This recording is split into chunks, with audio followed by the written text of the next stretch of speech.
2025 AAMI Community Series. The Saints take on the Power live tomorrow on your home of sport, SEN. Oh, that's an extraordinary kick. This could be the closer. It is. It'll be a great goal. Welcome to the 2025 AAMI Community Series on AFL Nation. The Macca's Fiery New Spicy Chicken McWrap is here. Yes, indeed. A very good evening to you and welcome to People's First Stadium as the AFL AAMI Community Series continues on AFL Nation. We're at People's First Stadium. The Gold Coast Suns in their second year under Damien Hardwick. This is the last of their dress rehearsals before what is the most important season in this club's history, and they come up against a Sydney Swans side under a new coach in Dean Cox on the road to redemption after not reaching the end of their last road to redemption. What a year it is for the Sydney Swans. They've played in 2 out of the last 3 grand finals and had a combined loss of over 140 points. That will sting and maybe be the impetus for them achieving the ultimate in season 2025. But there's a whole lot to play out until then. There's new faces for both teams, but a familiar face in the commentary box today, David Schwartz. Hello, mate. Sammy, great to be here and really looking forward to seeing what tweaks Dean Cox brings to the Sydney side. We know that Damien Hardwick is changing this game style and plan. We'll see a lot more this evening, and just hope to, and obviously this time of the year, we just don't want to see injuries. We want to see all teams get through. But a very undermanned Sydney side. They're resting a few, so I'd expect Gold Coast to be pretty buoyant, pretty up and about, and should be maybe a little bit too strong for an underwhelmed Sydney side. According to those in the know, last year was all about education of Damien Hardwick's game plan. This year is about the implementation of that game plan. And can they win away from home? And with courage, Adams back with the flight, and he took the mark and took out McAndrew all in the one motion.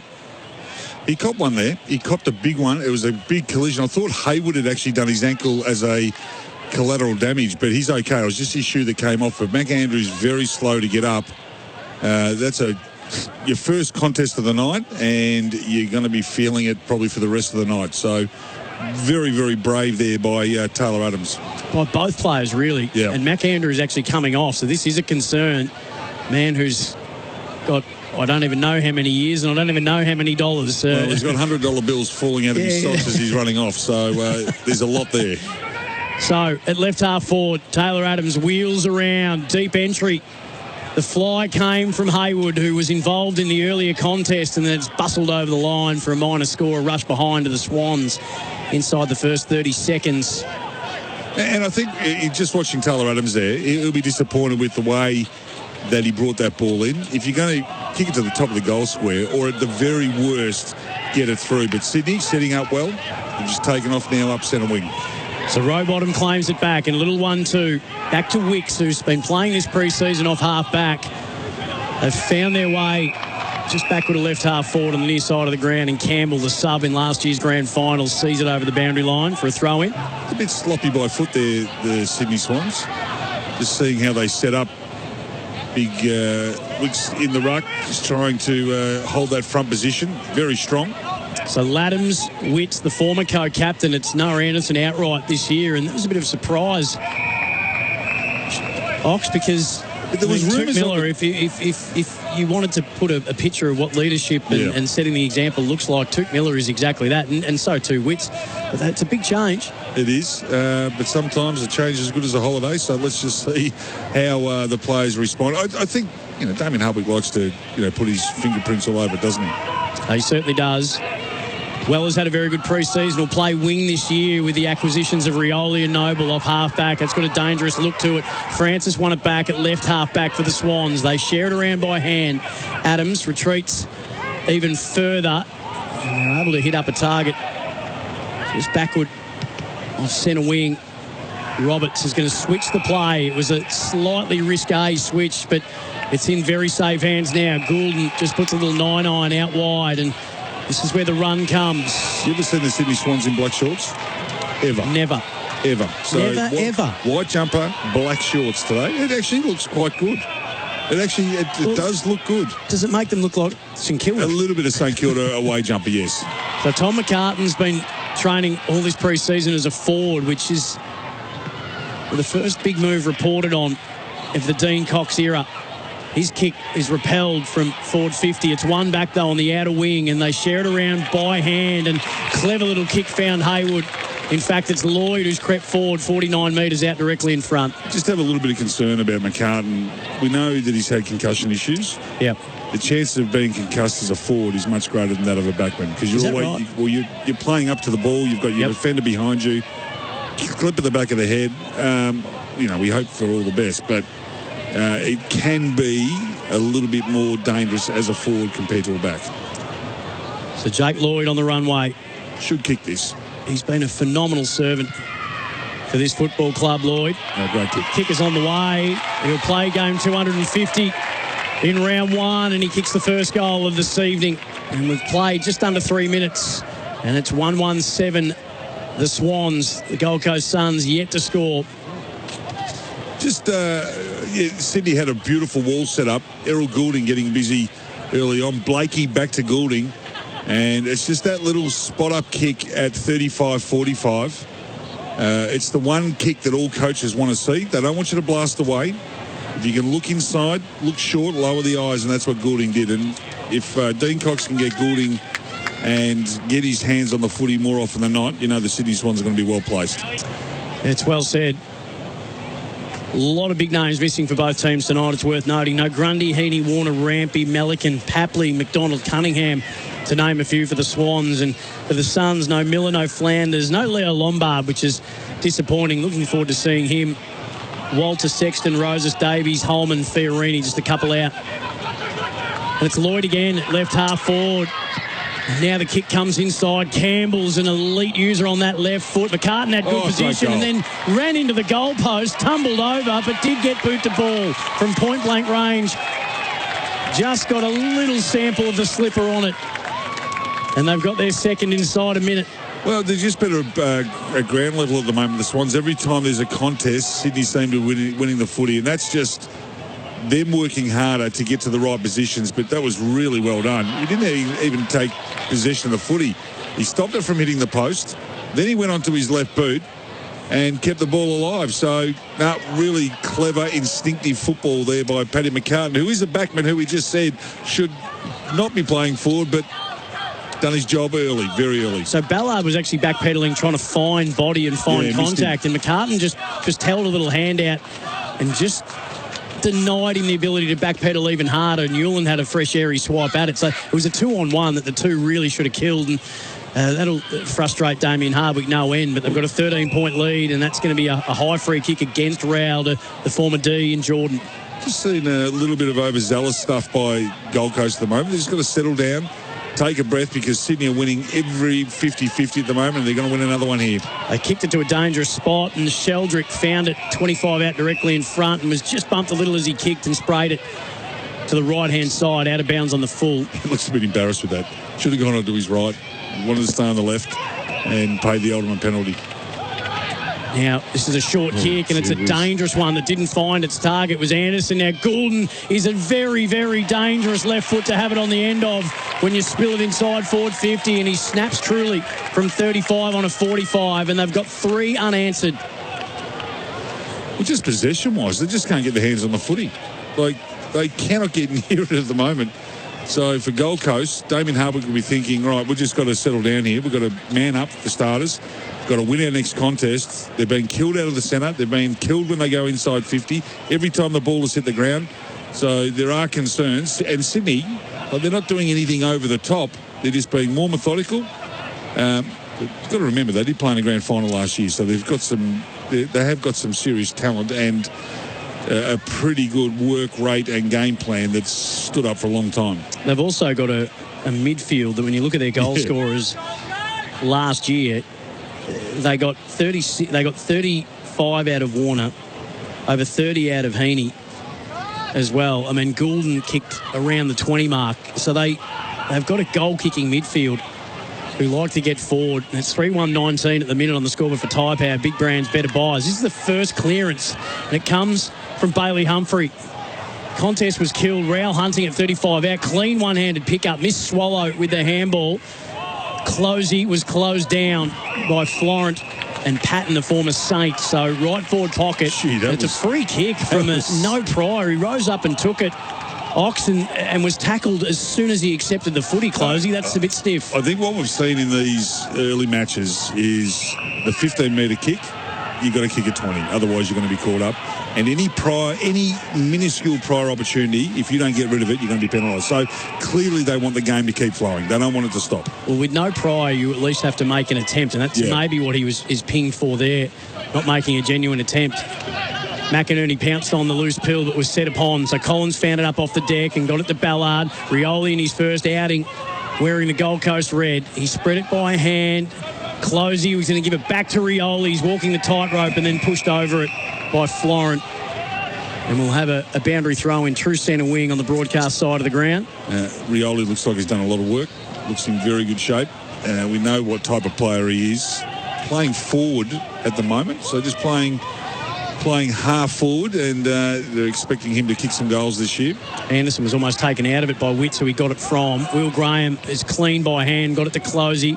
Came off the hands of Jordan, so it's a 50-50 ball there to be won. Roberts did win it, and he'll win a high contact free. His first two efforts tonight have been really good.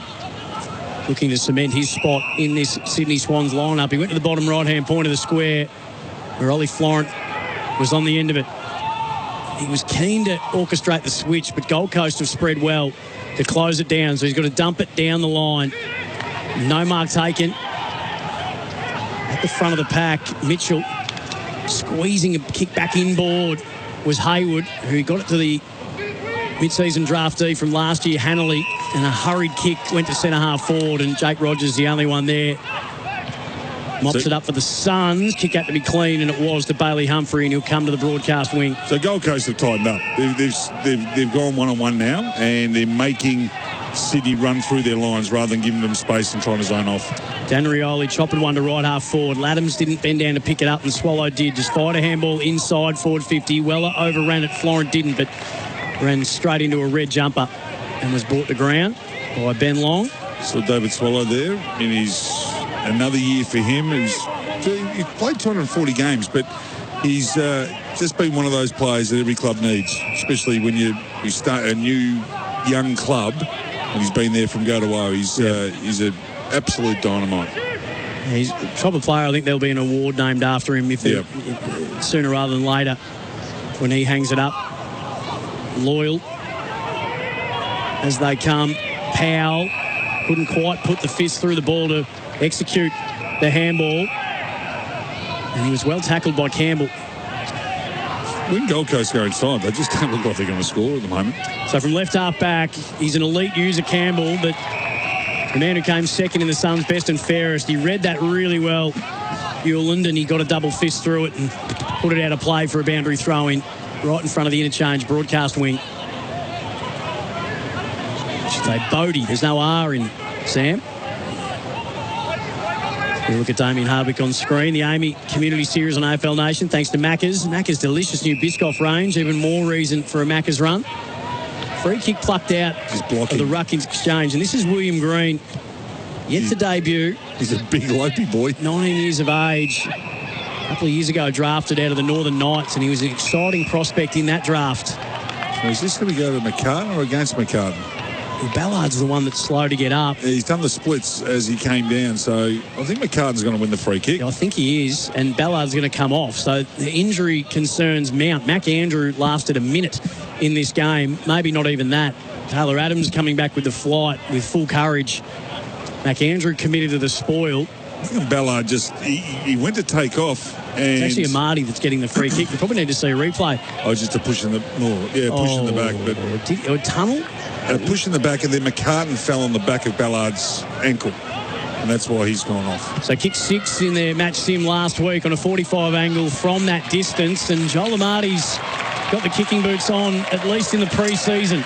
And he's given them a 4-1 25 lead. Gold Coast yet to score on the Tyre Power Big Brands Better Buy scoreboard. Well, they'll be hoping that he can be kicking 2 or 3 goals every week, because I think if Dean Cox is looking for a player who can, narrow that gap in their grand final, he's one of them.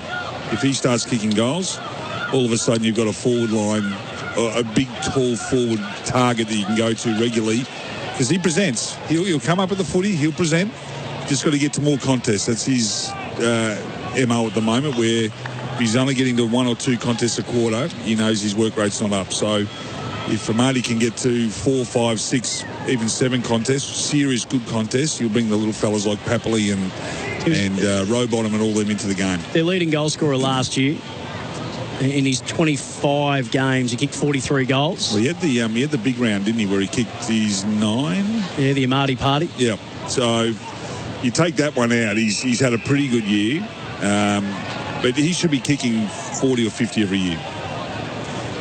And maybe that's the look they want to give that forward line this year with McCartan's going to go forward and play that different role. Maybe McDonald goes back, and Hayward kicked over 40 goals last year as well, and then let the smalls go to work. And the midfielders don't have to go deep in at Sydney, because you can kick them from inside the square. Well, they've relied on them to really pick up the slack of maybe the goal kicking that wasn't occurring with their keys over the last few years. And you know Heaney's going to get his 30 or 40 because he's just going to get plenty of it. So they've got options.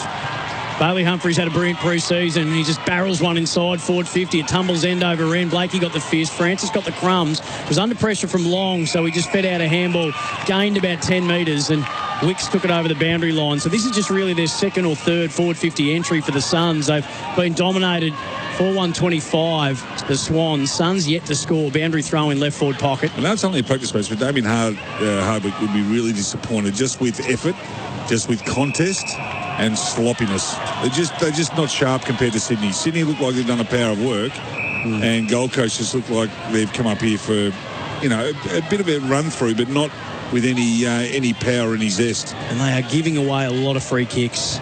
We might have another injury here. Will Graham has brought Errol Goulden to ground, not legally. We're just having a look at a replay here. So it's a high contact initially. Oh, his ankle's caught underneath. Ouch, that's a bad one too. I think you picked that.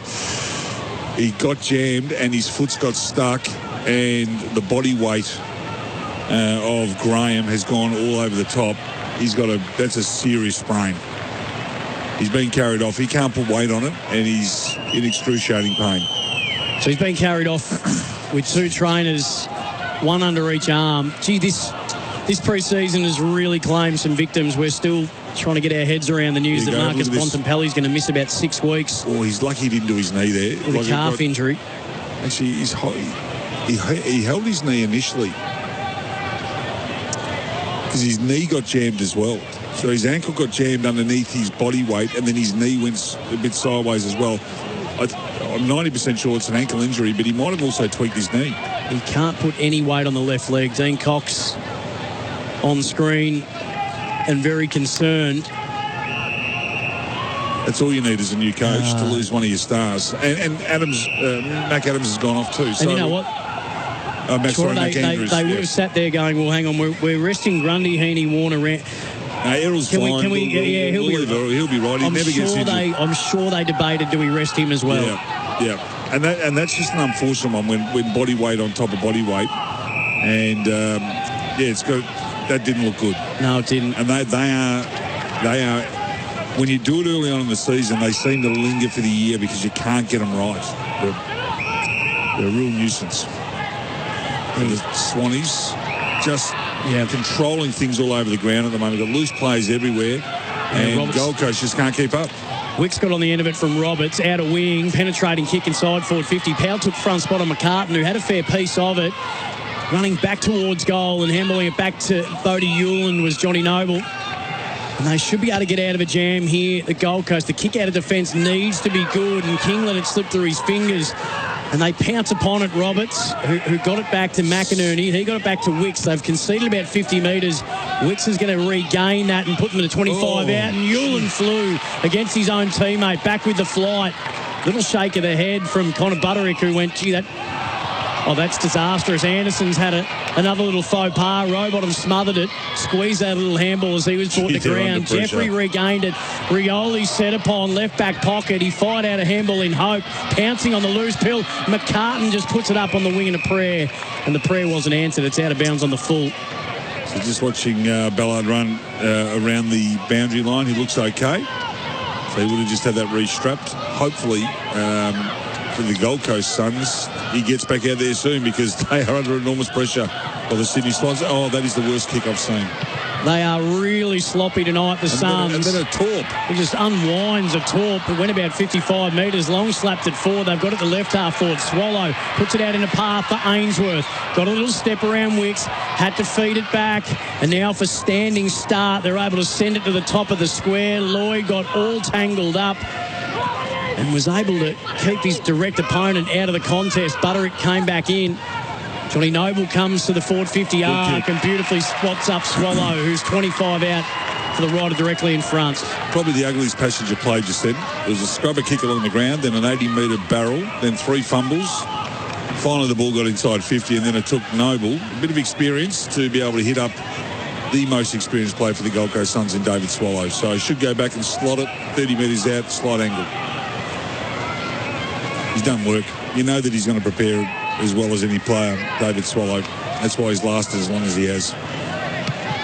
Redeployed as a forward. Now he starts this left and it slams into the left goal post. So with 9 minutes to play in the first, they've got their first score on the Tyre Power Big Brands Better Buy Save on Falcon Tyres scoreboard, the Suns. But there is not a whole lot to be excited about from what we've seen in the first quarter from them, and that's a little sloppy from Lockie Gulbin. Well, just on contact on Blakey and the Lizard. It's more their starting positions, Gold Coast, at the moment, that they're trying to zone off, and when they try and lock down, they're just not working hard enough to lock down. Powell picked it off in the corridor, bottom left-hand point of the square, bottom right, make that.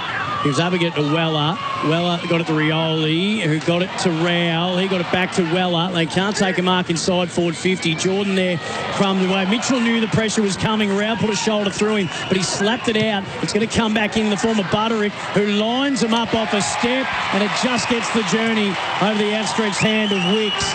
And it ain't pretty, but it is effective. Butterick gets the Suns first. 1-1-7, they trail the Swans 4-1-25 with 8 to play. First term, AFL Nation for Macca's fiery new spicy McChicken McWrap is here. David Schwartz. Well, they got that goal because of the forward line pressure from Gold Coast, and the reason they had pressure on is because they haven't seen any of the footy. They're as fresh as a daisy up there, the Gold Coast forwards. So Sydney couldn't get it out. It was not 1, not 2, not 3, but 5 contests where they were able to nullify Sydney's efforts. And then Butterick is the recipient. So good finish from right on the 50. And Damien Hardwick will be thinking, well, at least we've scored now, so we're up and about. Could be another injury here too. Butterick just going to go down the race just to have a look. It might just be that very strange phenomenon. Just having a rest. Because you kick a goal, just have a rest. Lockie Gulbin's another local, Burley Jr., who was taken in the rookie draft by the Gold Coast Suns. And Butterick, who's made his name as a stout back pocket, looks to be spending a little bit of time forward. Rowell gave away a free kick, and he might give away 50. He went back in to put a body on Adams, who didn't quite like it. And he remonstrated, and then Anderson remonstrated with him. It's a good contest, that one. It would be a good contest between Rowell and Adams. They like a bit of body work. Swans inside forward 50 again. Amati went to get out the back as he knew that the pack had formed and there was a lot of people flying for the same footy. Adams just took it out of the hands of a teammate and scrambled it towards goal on the bounce. It evaded Amati but didn't evade the right point, the right goal post, so it's a minor score. Well, that was Gulbin who took the mark from the kick in at right half back in front of Wicks, and that's a nice grab. It actually fell into his arms. He actually missed it, and then he's missed the kick and turned it over. I was giving him the benefit of the doubt. Lloyd handled it into Gulbin, and it ricocheted nicely for Rowell, and he gave it to his best buddy and new skipper in Anderson. Gets about 55 metres on the pass. Long was holding out Florent with one hand, trying to take the mark in the other, and the umpires deemed that not to be street legal. So Rowbottom at left half back is going to slow it down for the Swans, and we don't mind giving a Cheerio out during a pre-season match, do we? We love Cheerios. Who's it to? The One Thaggy Coasters are on their way to Colac for a basketball tournament. Oh, it's really? a big game against the Colac Cookers tomorrow morning, okay. So we're wishing them all the best. Absolutely. We used to play in that tournament regularly. Lit it up, I heard. Well, not really. Not really. Maybe early days. Just but a real presence inside the paint. Yeah, well, we used to like it outside the paint, to be honest. It was a little bit timid. Is that right? No. Just, you can't be timid in basketball. Like, there's no contact. So it's... but if you want your kids to if you do have footballers and you're looking for a sport to complement it, basketball is the sport that certainly helps in that way. I've got the Coasters winning that tomorrow. Oh, the Cookers are pretty good. No. Pretty good. Pretty got a lot of depth down there at Colac. 6.5 to play. It's a 19-point lead to the Swans. They kicked the first 4 goals of this game before the Suns finally found their first on the scoreboard for Tyre Power. Big Brands better buys. Johnny Noble, who I'm told has been incredibly impressive. Just wasn't able to put the pain of being dropped during that finals campaign a couple of years ago when the Pies won that premiership, and Rioli's had his kick smothered by Lloyd, and it's all Swans at the fall of the ball. It's a 3-man weave on the end of it. Coming out was Warner. Corey Warner it was. His kick inside forward 50, though, was a little errant, and the Suns are able to repel. That's where Amati's got to get better, because he's running the goal. He had to turn up and face and come to the kick-up. And now, can they make them pay on the counter-attack? And it's a very, very good effort from the former Dogs premiership defender in Joel Hamling and his 4th club. Yet to debut for the Swans. Has been there a couple of years now. Lloyd just pops it down the line. Mark spilled by Campbell, but he's able to recover and got it back to Corey Warner. Beautiful pass. Amati went one-handed. And then just went the soccer off the ground. The ball skidding to the left point post. I was just watching Amati there. That was... It goes out of play for a boundary throw-in next to that left point post. It was either very lazy or very unusual. I'm not sure what happened. I think he might have heard the whistle or something, because he almost stopped half effort. I don't know if anyone else heard the Morse code that was happening in my ear, but maybe he heard that. No, well, that's what I think it was. So, but that's what Amati's got to get out of his game. He's just got to see ball, get ball, and go to the whistle. So from the boundary throw-in, there's a rush behind. So it's an even 20-point lead now. Inside 50's 10-8. And the Gold Coast have come up with 1-1-7. But the other thing is they're having real trouble penetrating Sydney's zone that they've set up at the moment. So they're disciplined, and they've got to go long down the line, and they're continually turning it over. So the other issue for the Suns last year, Ox, was that they were 3rd for inside 50s in the comp, but they were 11 for points per game. Yeah. So they had a hard time capitalising on all their entries. And some of them, and that can be fool's gold as well, because they can be really, really wide, or they're just going, just inside 50. So Blakey's trying to take it on, and he's giving away a free kick. Front edge of the square. It spills for Anderson. Advantage is paid. It's a green light directly in front. He's got the range and he's got the accuracy of the new skipper. And he's got their second. 4.5 to play. They have ground their way back into this game, the Suns. He looks lean, Anderson. Yeah, I know he always does, but he even looks extra lean this year. But Blakey just bit off a bit more than he can chew, trying to get through Humphrey, and Humphrey, the big bear, just gobbled him up, and he actually fended off with the elbow in the face, and good tackle.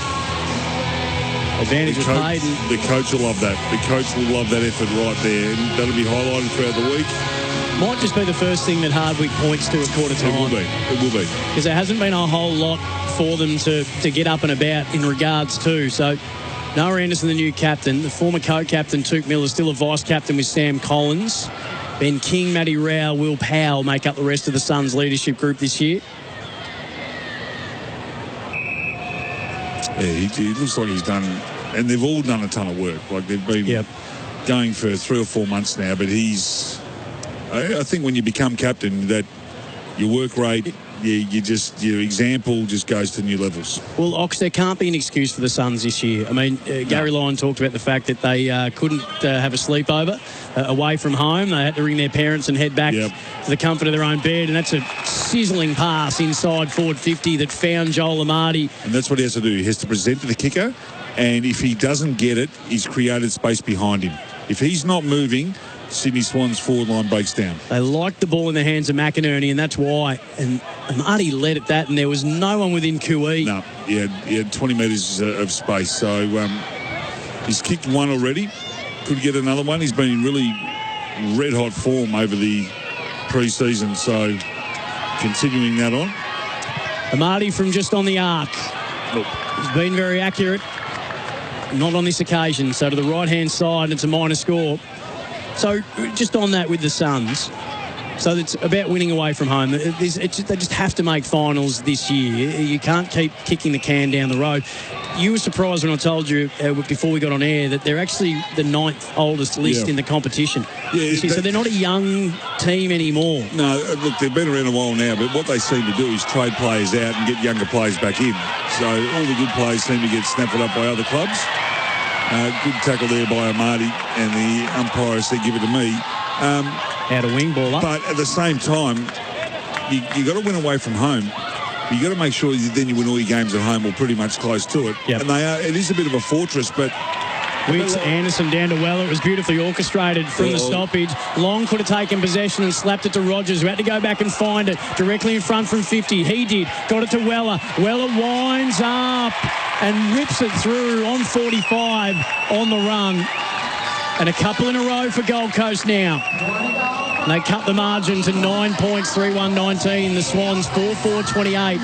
Best passage of play-offs they've had for the quarter, and it started at the stoppage.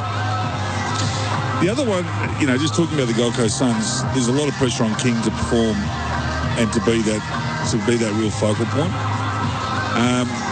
Is he going to be that type of player? I think so. He's a good player. He's not a great player. He's 202 centimetres. Does he get enough of it? No. When he's on form and on song, he looks good. But he's a bit inconsistent. Force the Gold Coast Suns to play finals, they're going to need everything to go their way. They can't cop injuries. Mac Andrews has just been hurt in the very first contest. If he goes down or, King gets hurt or Rao gets hurt, their chances of actually playing finals are seriously diminished. But, they've got a home ground advantage, and we know how strong that is. Will Graham from the backside of the stoppage, wheels around, puts him inside forward 50, and that's quickly repelled. Swans will try to bring it back into their attacking half via the broadcast wing. It's a 50-50 ball that's just backward to right half forward for the Suns now. That's seen over. And we'll have another boundary throw in. I was just looking at Big Green from Sydney, number 45, and I thought, gee, he looks tall. He's 204 centimetres. They're just a little centre half forward type. Very lopey and very young. He's still got a lot of filling out to do.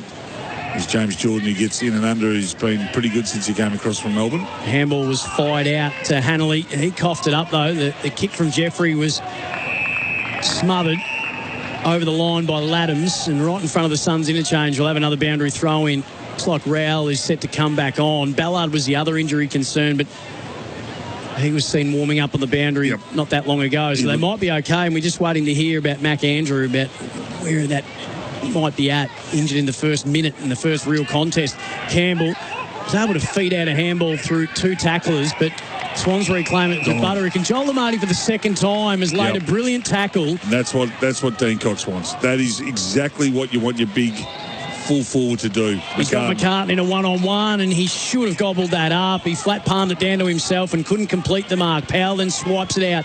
Ainsworth is going to fire it back deep in the left back pocket. Ballard back on the ground. Awkward drop onto the left boot, but effective. And they'll be okay here. Ainsworth created something for him at left half back to kick to. They're starting to win the 50-50 now, the Gold Coast Suns, so they're starting to warm into it. They started horribly. Looked like they hadn't gotten off the bus, but they've warmed into it and starting to get their hands on the footy now and getting good link up. And they want it in the hands of Weller on that wing. It was slapped away by Reid. It's going to come back to him. He got the handball forward to Graham. Graham tackled by Florent. Long goes into Lenderhand, and emerging with it was Sheldrick, but couldn't get away from the pursuers. So we'll have it thrown up just backward to left half forward for the Suns. They're kicking to your right radio speaker. A minute and change to play in this first quarter for Tyre Power.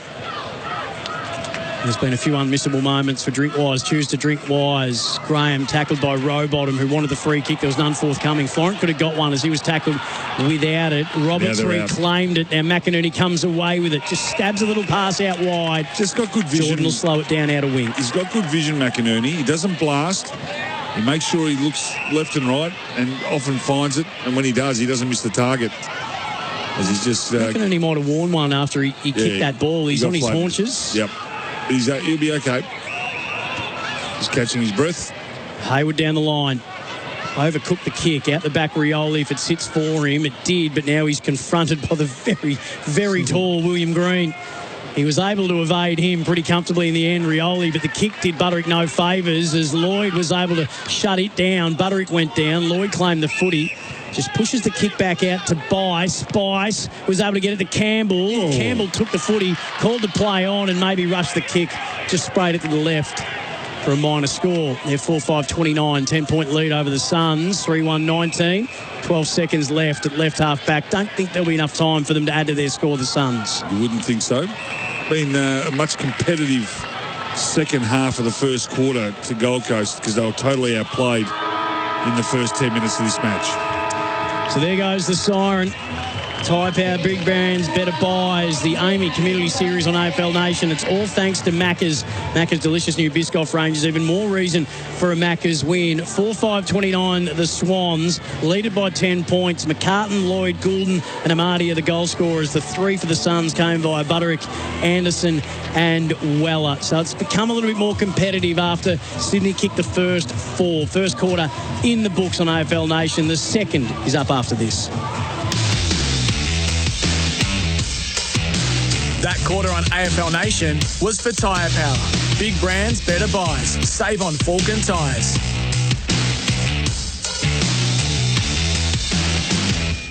Go on a Macca's run, pick up the mouth-watering new spicy chicken McWrap and get all fired up for another week at work.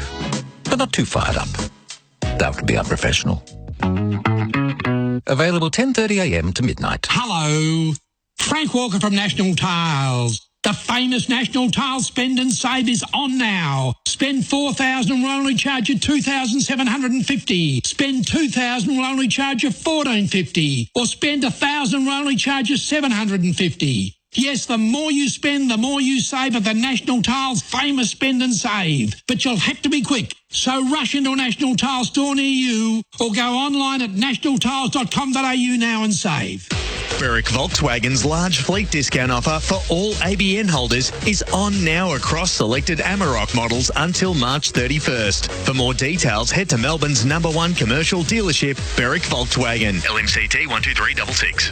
Hi, Gary Lyon here. Good mornings start with Tempur. Tempur's range of mattresses and adjustable bases adapt to the exact shape of your body so you can put your head and feet up in comfort. Also, if you're like me and have ongoing back concerns, Tempur mattresses assist in alleviating your pain. Find your perfect position with an easy-to-use wireless remote and massage function available at the touch of a button. Experience the Tempur range today. You can view Tempur athlete stories at tempur.com.au. Tempur, a mattress like no other. There's a shed for this and a shed for that. And if you're wondering where the best sheds are at, we've just told you. Because the best sheds are simply found at Best Sheds. And their biggest ever shed sale is on now with 30% off the entire range. That's 30% off your dream shed. Their sheds come with a 20-year manufacturer's warranty too, so let's hit the sheds and save a massive 30%. T's and C's apply. Best Sheds, 100% Australian owned and manufactured. Visit bestsheds.com.au. If you've been injured at work,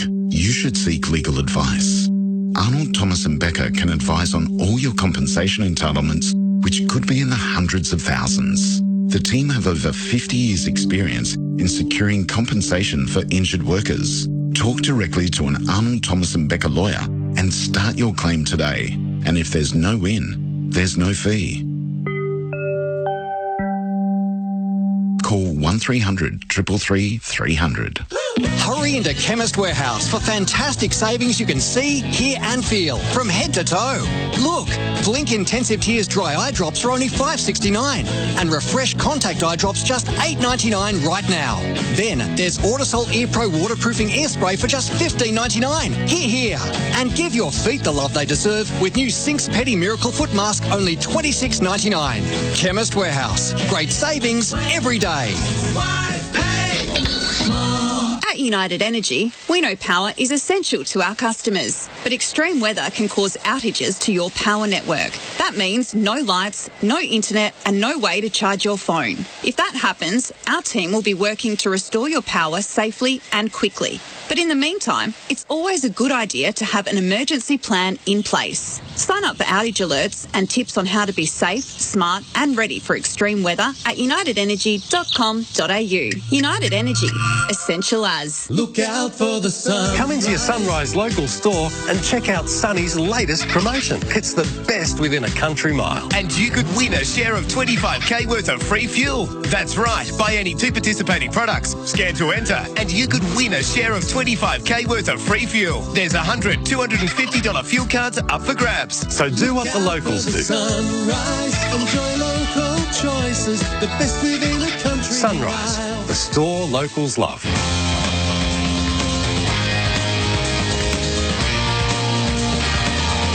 You're listening to the 2025 AAMI Community Series on AFL Nation. The Macca's Fiery New Spicy Chicken McWrap is here. He's been a phenomenal servant for this football club, Lloyd. Kicker's on the way. He'll play game 250 in round 1, and he kicks the first goal of this evening. Now the kick comes inside. Campbell's an elite user on that left foot. McCartan had good position and then ran into the goalpost, tumbled over, but did get boot to ball from point-blank range. Just got a little sample of the slipper on it, and they've got their second inside a minute crumbed away. Mitchell knew the pressure was coming. Rao put a shoulder through him, but he slapped it out. He's going to come back in the form of Butterick, who lines him up off a step, and it just gets the journey over the outstretched hand of Wicks. And it ain't pretty, but it is effective. Butterick gets the Suns first. So the story of the scoreboard at People's First Stadium is that the Swans, who kicked the first 4, have got a 4-5-29 lead. The Suns then kicked 3, 3-1-19.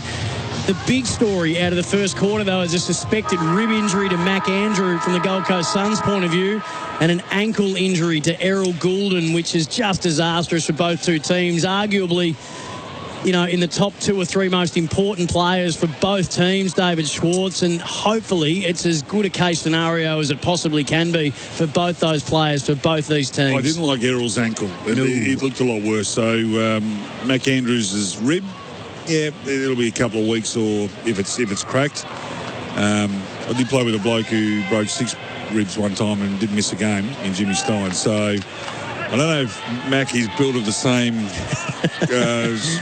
fortitude or metal as what Jimmy is, but then it goes on to say to Marcus Bonampelli, who we just heard tonight too, he's going to be out for the first 6 games. So this pre-season has claimed some victims. There are players going down like 9 pins at the moment, and as a supporter, you just hope your players get through a game like this. So the restart, Witts put it down the throat of Rao, and he put it about 50 up and 40 long. Bottom left-hand point of the square. Goulden got a fist on it. Graham got the crumbs. Closey could have kicked. Instead gave a little close quarter handball to Rao. He's actually a good user on the opposite, although I've mozzed him on this occasion. Weller couldn't take the mark. Swallow scrambled to kick inside forward 50 that sat up nicely and just went the required, and Matty Roberts takes the mark. He's been good. The Swans, hasn't he? He's been really good down back. Made really good choices, been strong, got good body positioning, filled the hole. McInerney 45 out from his defensive goal. He beckons those on the broadcast wing to lead up at him, leading across the ground. That's exactly what Lloyd did. Dean Cox's footy's more patient than Horse's. Horse like to just go. They turn it over in the middle of the ground. Goulden gave it back inboard. Now Bailey Humphries kicked that on a 90-degree angle, looking for Long. It avoided him. Now King just put an elbow into the face of the oncoming attempted tackler, which is Caleb Mitchell. Wasn't pinged for a high fend, and just got the kick to find Weller down low, about 49 metres out to the right, directly in front. You want to give it off then, but as a good forward would do, Sammy. You see the high fend? Yeah, I did. Yeah. It was very similar to what Blakey did up the other end. Yep. So just a bit inconsistent on that one. But Weller, that went 5 metres. That's the shortest kick of the night, and it was paid. And if you have a second look at it, the ball actually hit the ground. Oh, dear. So not only was it short. It's everybody's pre-season. Yep. Fox the umpires. And ours. Mav Weller. Oh, I don't know if it's got there. He's the brother of Lockie, who just kicked that ball forward. There you go. There's a great example of it. Yep. He pushed it to the left-hand side. He's done a full pre-season, Lockie Weller, for the first time since he joined the club. So, and as I said before, they're really excited about putting him up the ground. Now that you've got Noble and Rioli coming off half-back, yep. who have apparently just found their rhythm in what Damien Hardwick wants to do and how he wants to play very comfortably, which you'd expect Rioli to do anyway. Well, I don't know what he's doing with Rioli because he's playing half forward at the moment. I think we'll find that when the real stuff he'll go takes place. There's been a bit of feeling in this game. The ball's over the boundary line at left half forward for the Suns. Just having a look at their bench, Nick Holman, who, by the way, at a recent launch that Callaway put on at the Gold Coast, he can hit left and right-handed. He's got a little party trick at the range there. He hits right and left, changes club, and goes lefty-righty. How good is he left and right foot? I don't know, but he's pretty darn good at hitting a golf ball. That'll come in handy on the MCG. Closey was off balance when he kicked it, and he just put it up, hoping for King to run it, but Francis filled the hole. Took the mark. And they've got to get better separation there, the Gold Coast Suns. They can't be kicking it to a 3-on-3 at the top of the goal square. They've got to get separation. 9 points is the lead. Beautiful hair, McInerney. Beautiful kick too. Yep. Just found Lloyd again, just backward of centre wing on the near side. Now he squared it up. Probably retreated about a metre, but a bit more central location for Sheldrick.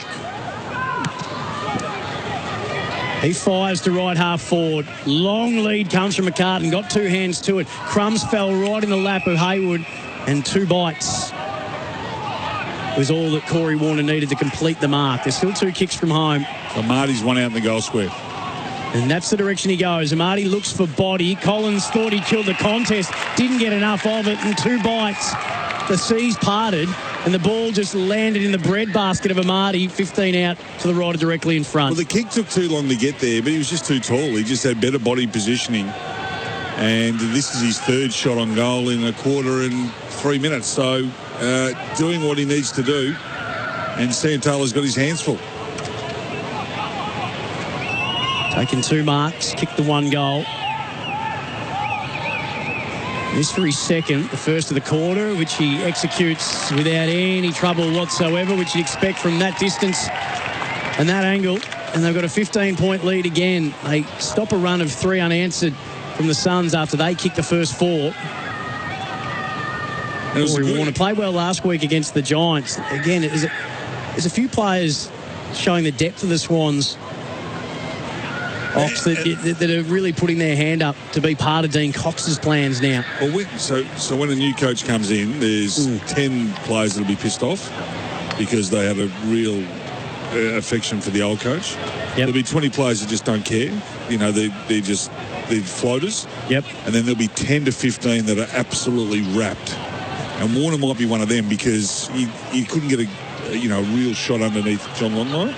So those 15 players, they'll be more excited than they probably have been even since they've been drafted. So they get an opportunity where the door was shut. And it's interesting to see they're going with Laddams and William Green in the ruck, who they took a couple of years ago, picked 16 in the draft, and he's been getting his apprenticeship essentially with Dean Cox and Brodie Grundy.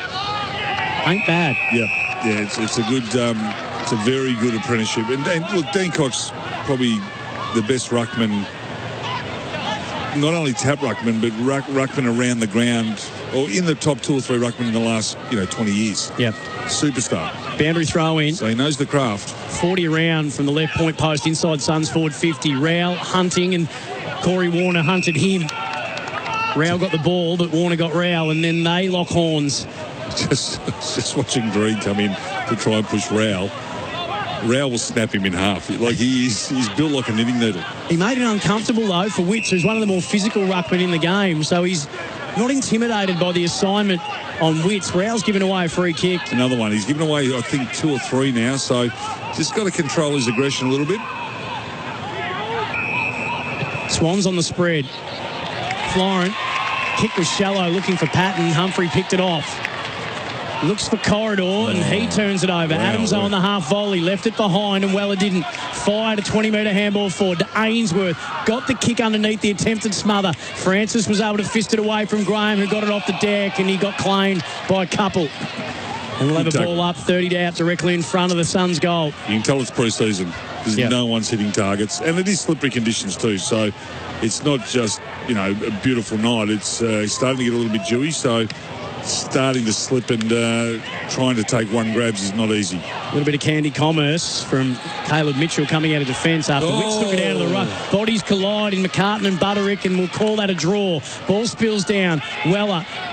Forward handball was good to Powell. Powell caressed the kick and maybe a little bit too heavy on the petting because Hamling worked King underneath it, left back pocket and took the mark. Got to be better there, King. He's just got to hold his ground. He's going to be able to pick up the flight of the footy a lot earlier. You're a key forward. You've got to see the ball much quicker than your defender. Hamling heaves it out of defence. McCartan's had a lot of looks and a lot of hand to a lot of ball, but just hasn't been able to complete those marks. Suns win it back. Humphrey, Weller skids the kick through the congestion. King was worked under it by Hamling again. Francis got a handball moving forward. Humphrey rode the tackle of Patton. Outside the arc, squaring kick from Rao. Witts camped underneath it, and Big Willie Green couldn't get a fingertip to it, which is saying something. He's going to dish it off. Noble runs to the arc. This is a sight they'll love to see in the regular. Unfortunately, he couldn't put a bow on it. And it's to the right-hand side. 3-3-21, 14 points the margin. Swans 5-5, 35 for Tyre Power. Big brands, better buys. Save on Falcon Tyres. Francis right back pocket. Yep. He's been really good tonight, Francis. Well, he's probably another one. Well, he's fit. You can tell he's done the work as well. Because he tends to carry a little bit of weight if he hasn't had the work under his belt, but he's clearly done a power of work. Swans have reclaimed it again in their defensive 50. The man that's impressing you in Caleb Mitchell involved again on the bounce. In fact, it was Matt Roberts who then got it to Caleb Mitchell, and those two continue to wax. It was a dangerous kick directly across the face of goal, a metre out, but it was a good kick to Wicks. I think Dean Cox will give them licence, though. Nothing wrong with going across the face of goal. Just back yourself in, hit the targets. What did you make of Dean Cox saying that in the review of the 60-point grand final loss, the first 60 seconds took 60 minutes to review? So not the show. So everything they've worked on for the whole week went out the window from the minute the centre bounce occurred. That's what that says. Rao put a handbrake on and Jordan flew right by. It was Maverick and Goose style, and he got the kick away. And that was really clever from the Category B rookie selection. Lockie Goulburn, he shaped like he was going to take the mark, but at the last minute just pulled his hands away. Unfortunately, bad bounce. He got a leg break rather than an off break, and it went to the left-hand side, another minor score. But they're peppering the Suns. Lloyd through the corridor. Long kick. McCartan pushed Jeffrey into the footy. Jeffrey no-look handball as he was confronted by Caleb Mitchell. Anderson now can lope down the outer side. Showed a bit of it. And then just stuck the low dart. 60 out, Rao. Back inboard, Anderson ran on. Rowbottom not buying what he was selling. Made the kick uncomfortable, but he just crafted it on the outside of the right, and Closey had no one closey to him. And he took the mark 35 out, 45 angle. They're just trying to get the ball in the best kicker's hands at the moment. Anderson's it. Rao's been using the ball really well. Happy to give it off. And just putting the Swans' defence under a bit of pressure. So good ball movement, but just a lot of mistakes. A lot of errors at the moment by both sides, by foot and by hand. So it's about closely about 40 metres out. Slight angle, should be no problem. 20 games, 6 goals. And he gets there first of the second quarter tonight. Werribee lad, home by the VFL. 22 years of age. He's played 20 games, as I mentioned. It's a good finish. So they've cut the margin back now to 7 points. So it's a good fight back, given how poorly they were playing in that first quarter. Swans were all over them. They conceded those first 4 goals, but they've kicked 4 out of the next 5 since. Well, they've owned the corridor too, and they're winning the 50-50s now. So whether that's Sydney getting a little bit tired, they're going to miss Goulding, but as we said before, McAndrews is out as well. So it's probably, it's not like for like, but it's quality for quality, isn't it? Those two players missing. But they've just got busy. Rao's turned up the heat. Witts is starting to get on top in the ruck. So Green is just a young colt that's got a lot of growing to do. So centre clearance has become important, and Sun's getting the advantage in that area at the moment. Laddams took it out of the ruck, little double-handed drop, and gained about 15 metres, coming off the front edge of the square, and not able to take it with him was Corey Warner, and Rowell is again pinged. He's given away another free kick. Hanley got it to Mitchell. Oh, beautiful pass. This time McCartan won't drop it because it was landed directly onto his sternum. He didn't have to move. All he had to do was keep running and just put his arms in a basket formation, and that is what you call hitting you on the chest. Because it wasn't a bullet either. It was just a kick put into the perfect placement. spot, and he could just run straight at it. And he's a good kick. So 30 out directly in front. No problems here for McCartan. Should kick their sixth and his first of the evening. And he did make the umpire work a bit to his left. Did but he ever? There's no pitches on the scoreboard. In fact, he's got his second. He's just got to keep presenting. And so does Amati. And Sydney have all of a sudden got some real options. They got two apiece. Because they've got good smalls. They've just got to find a couple of tools that can get busy. Make a contest. And they've got to be honoured. If they lead up, you've got to go to them regularly enough so then that draws the players away. You've got to create space. And on that occasion, Amati led and it opened up for McCartan. It was his turn. So good play there. They've done really well, haven't they? The Suns, just having a look at, we were talking before about Lockie Gulbin, who's a Category B rookie but a local, and Closey's another who's came through their academy via the VFL at Werribee. He was part of their academy and then through Werribee, Fothergill Round Mitchell medalist. Swans have been able to go forward again. Collins this time wins a one-on-one with Amati, who did tackle him though and probably should have got the free because he didn't get a hand to that attempted handball. Spills to Campbell in the end anyway, and again he's such a beautiful user on that left boot, and he's got Tommy Hanley about 45 out, tighter than a 45, the mid-season draftee from last year. So when those left footers get it, you just know where they're going to kick it. And good players can read that early. He knew where it was going. Just got to the space. McInerney was waiting for it as well, but just a good hit-up kick. So Hanley, he's had the 4 touches, 1 involvement tonight, so we'll kick from right on 50, 45-degree angle. He was averaging 25 disposals in 4 games with Gippsland last year as an overager, not taken in the 2023 draft, and many thought he was unlucky. He was working part-time on his uncle's dairy farm. Took him as a mid-season recruit, 19 years of age now, but they've certainly seen something in him. And to be in this lineup, I know there's a lot of their best 22 out.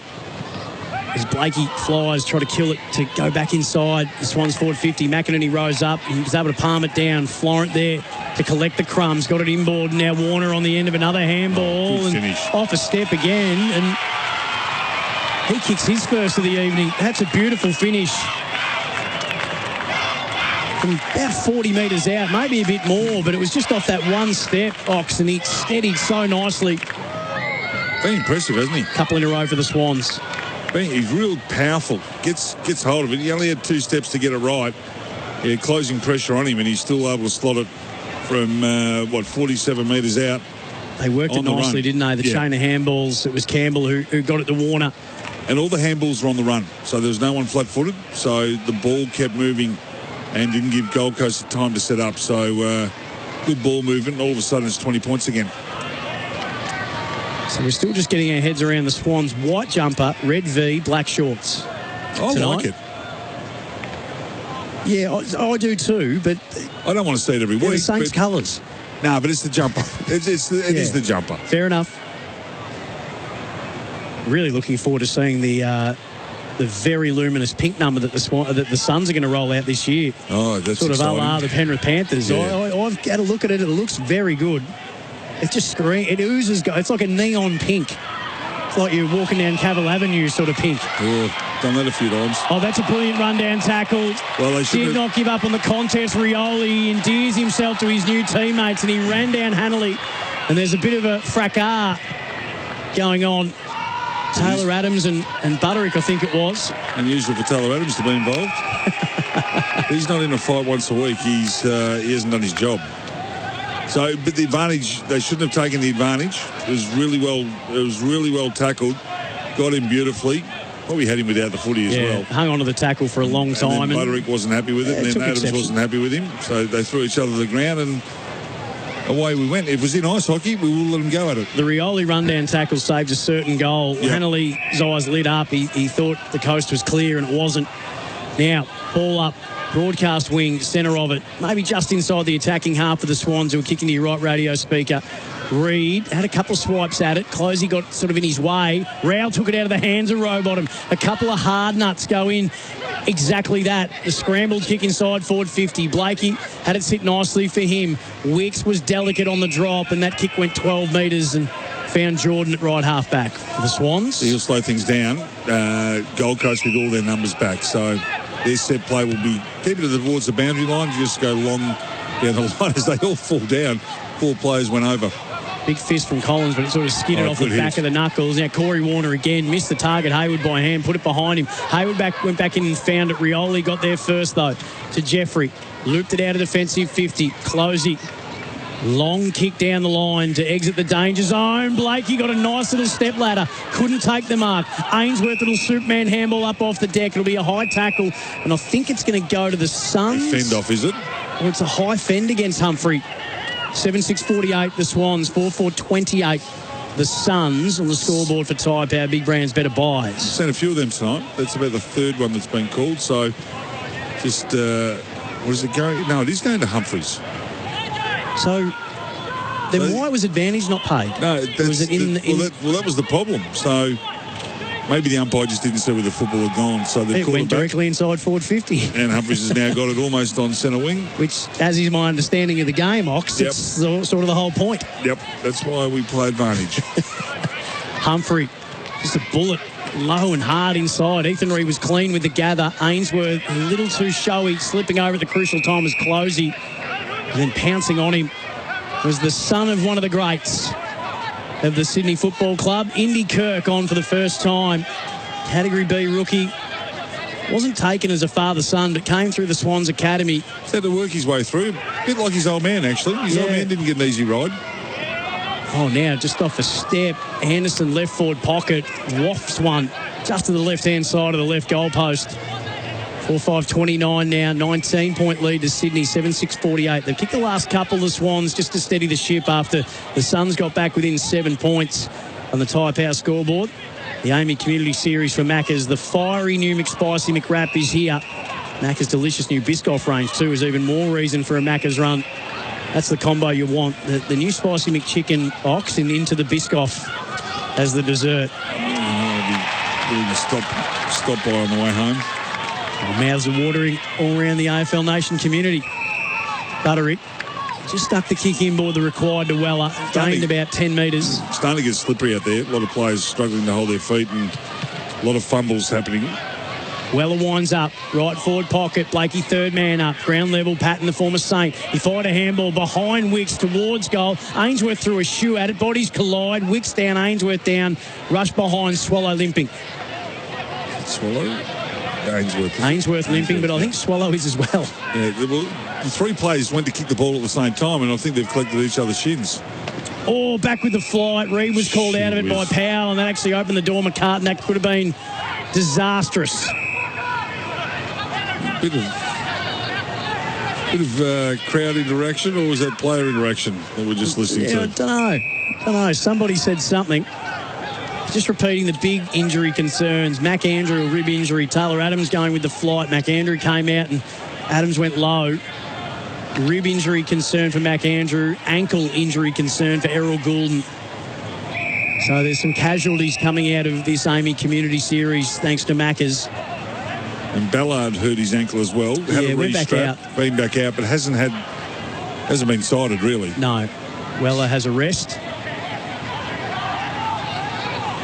He's great. He's not much of him, but he's a competitor, and that's what we like. Scrambles the ball inside forward 50. Hewland went without it. Campbell didn't. Forward handball into the corridor. Florent could have fired, but then just tried to set it up, and Lloyd was taken out. Just a bit too much air in the kick. Rioli running to defensive goal square. Couldn't get a handle on it. Got the handball up to Collins. He missed Jeffrey. Ball skids out of play. Deep right forward pocket. Boundary throw in for the Swans, and you're right. Swallows going off. Yep, he hurt his ankle. There was 3 players that went to kick the ball at the same time, and he's collected Ainsworth, and Ainsworth collected him, and they both got sore ankles. So he's talking about being kicked in the shin. Yeah, So, the replay would suggest that's what occurred, and so too would his gesturing. Will Graham is able to get some separation, can square up and send it down the line. Witt's got worked underneath it by Francis. The ball ricocheted back to Francis. He got a handball forward to Patton. Clumsy was the tackle attempt from Closey. Lucky maybe not to give one high or in the back. Umpire decided neither. We'll have a boundary throw. We'll have a ball up, actually. Centre wing broadcast side of the ground. 5 minutes to play in the second quarter. 18-point Swans lead for Tyre Power. Hurried kick out of the congestion, breaks right. Oh, that's not deliberate. Another benefit. Oh, that's... It was out of a pack. Well, they just call insufficient skill at times, insufficient intent. He's kicked it 40 metres towards his goal. He's not trying to get the ball out of bounds. The reason I don't like that rule is because it's asking the umpire to be a mind reader, and that's not fair on the umpires. Well, that's under pressure and a bad kick. It's not. He wasn't deliberately trying to take it out of bounds. Reid got a good look at it. Good grab, big fella. One of the 4 locals that they took in last year's draft via the academy. Kicks it to 25 out. King flew, but Blakey got up higher and got 5 knuckles through it. Long couldn't collect the crumbs. Wicks could.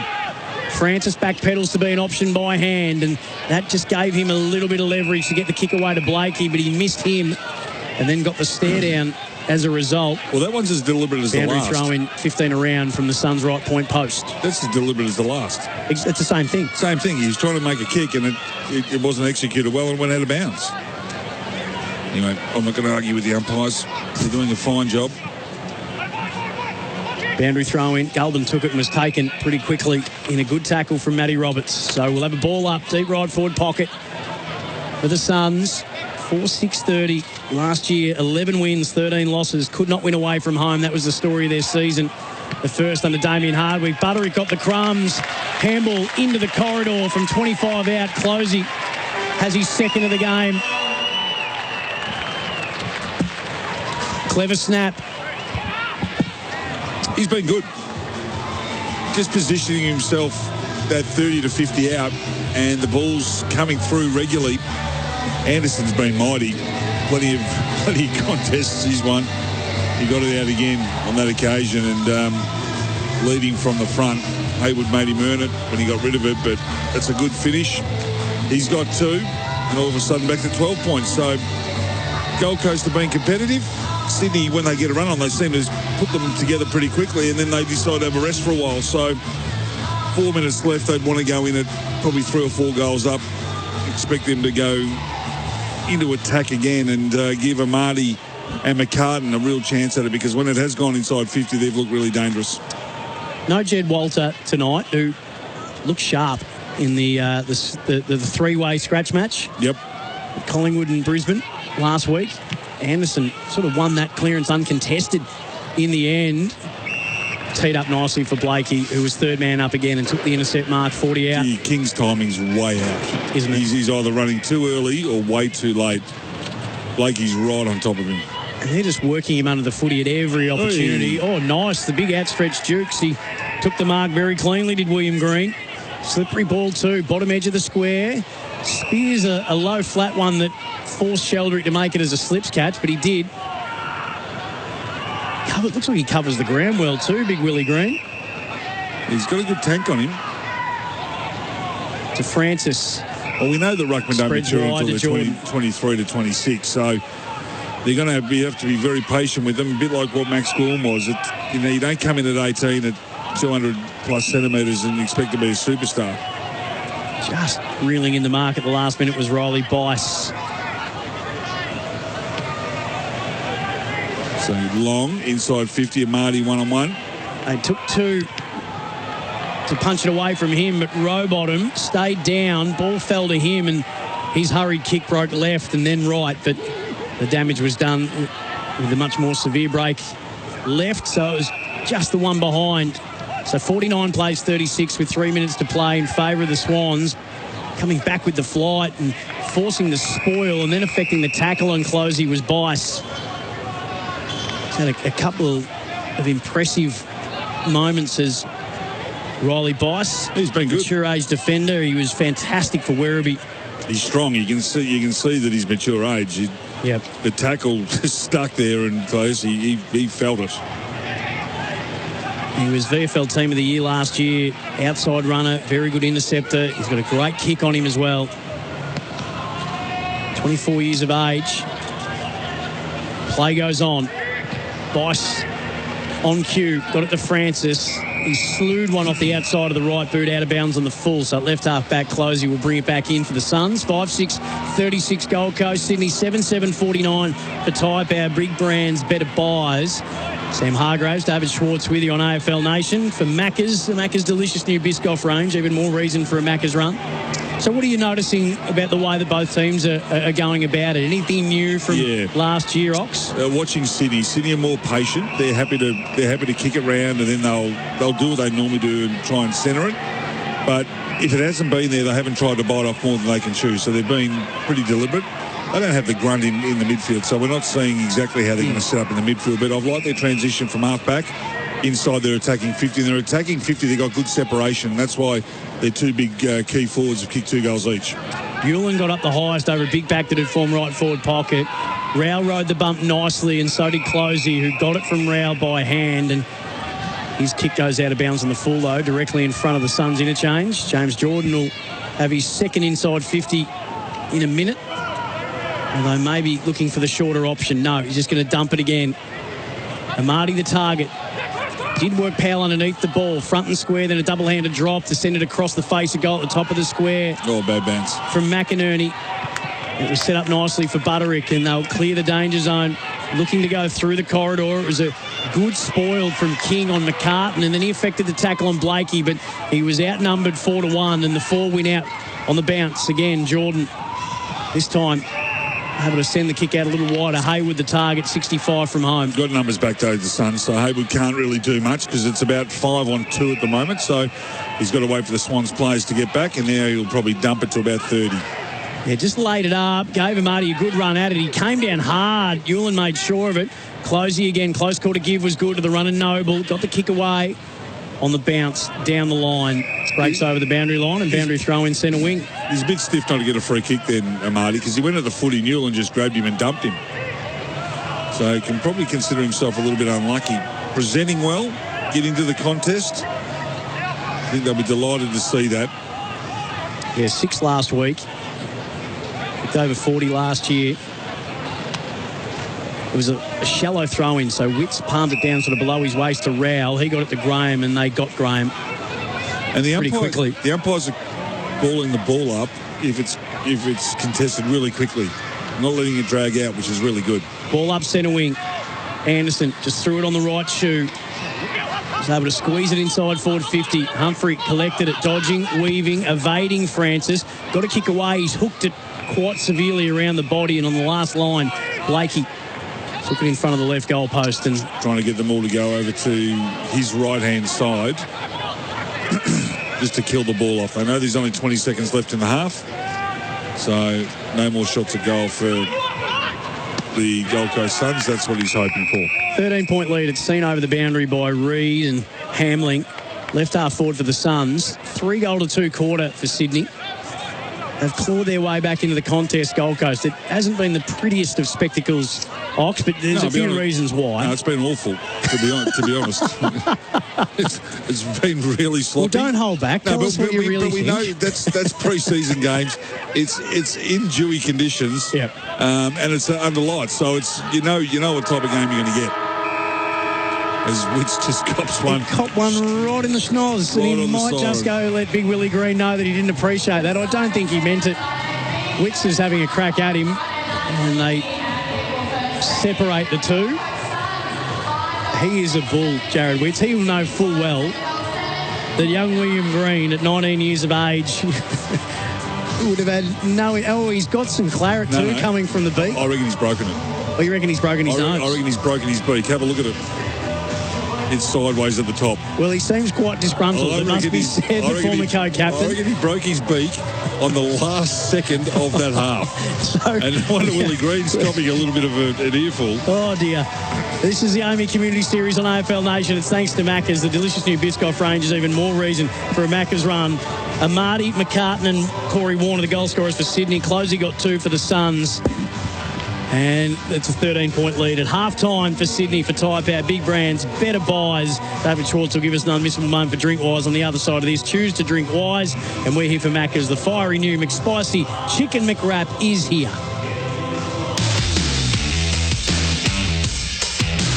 That quarter on AFL Nation was for Tyre Power. Selected Falcon tyres, buy 3, get 1 free.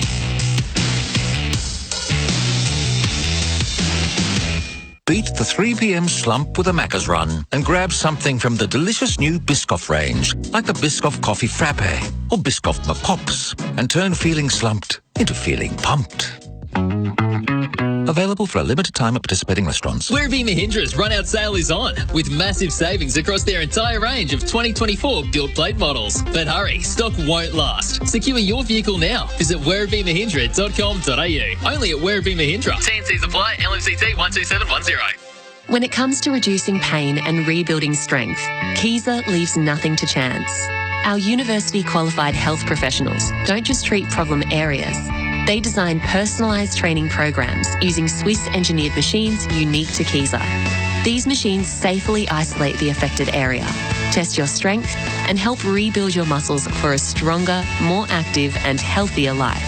Kaiser, building strength with precision across Melbourne, Geelong and Bendigo. A new year means a reset of your health fund benefits. So why not start 2025 with a healthy smile? At Maven Dental, we can help you maximise your health fund coverage, whether it's a routine checkup, fillings, cleaning, or finally completing those outstanding treatments you've been putting off. Your smile deserves the best care. So reset, refresh, renew with Maven Dental. Book your appointment today. Visit mavendental.com.au to find a clinic near you. If I asked you to go outside now, grab a shovel and hack through your internet or water connection, would you do it? Of course not. It'd cost you a fortune to fix, plus being without internet or water for hours or days would drive you mad.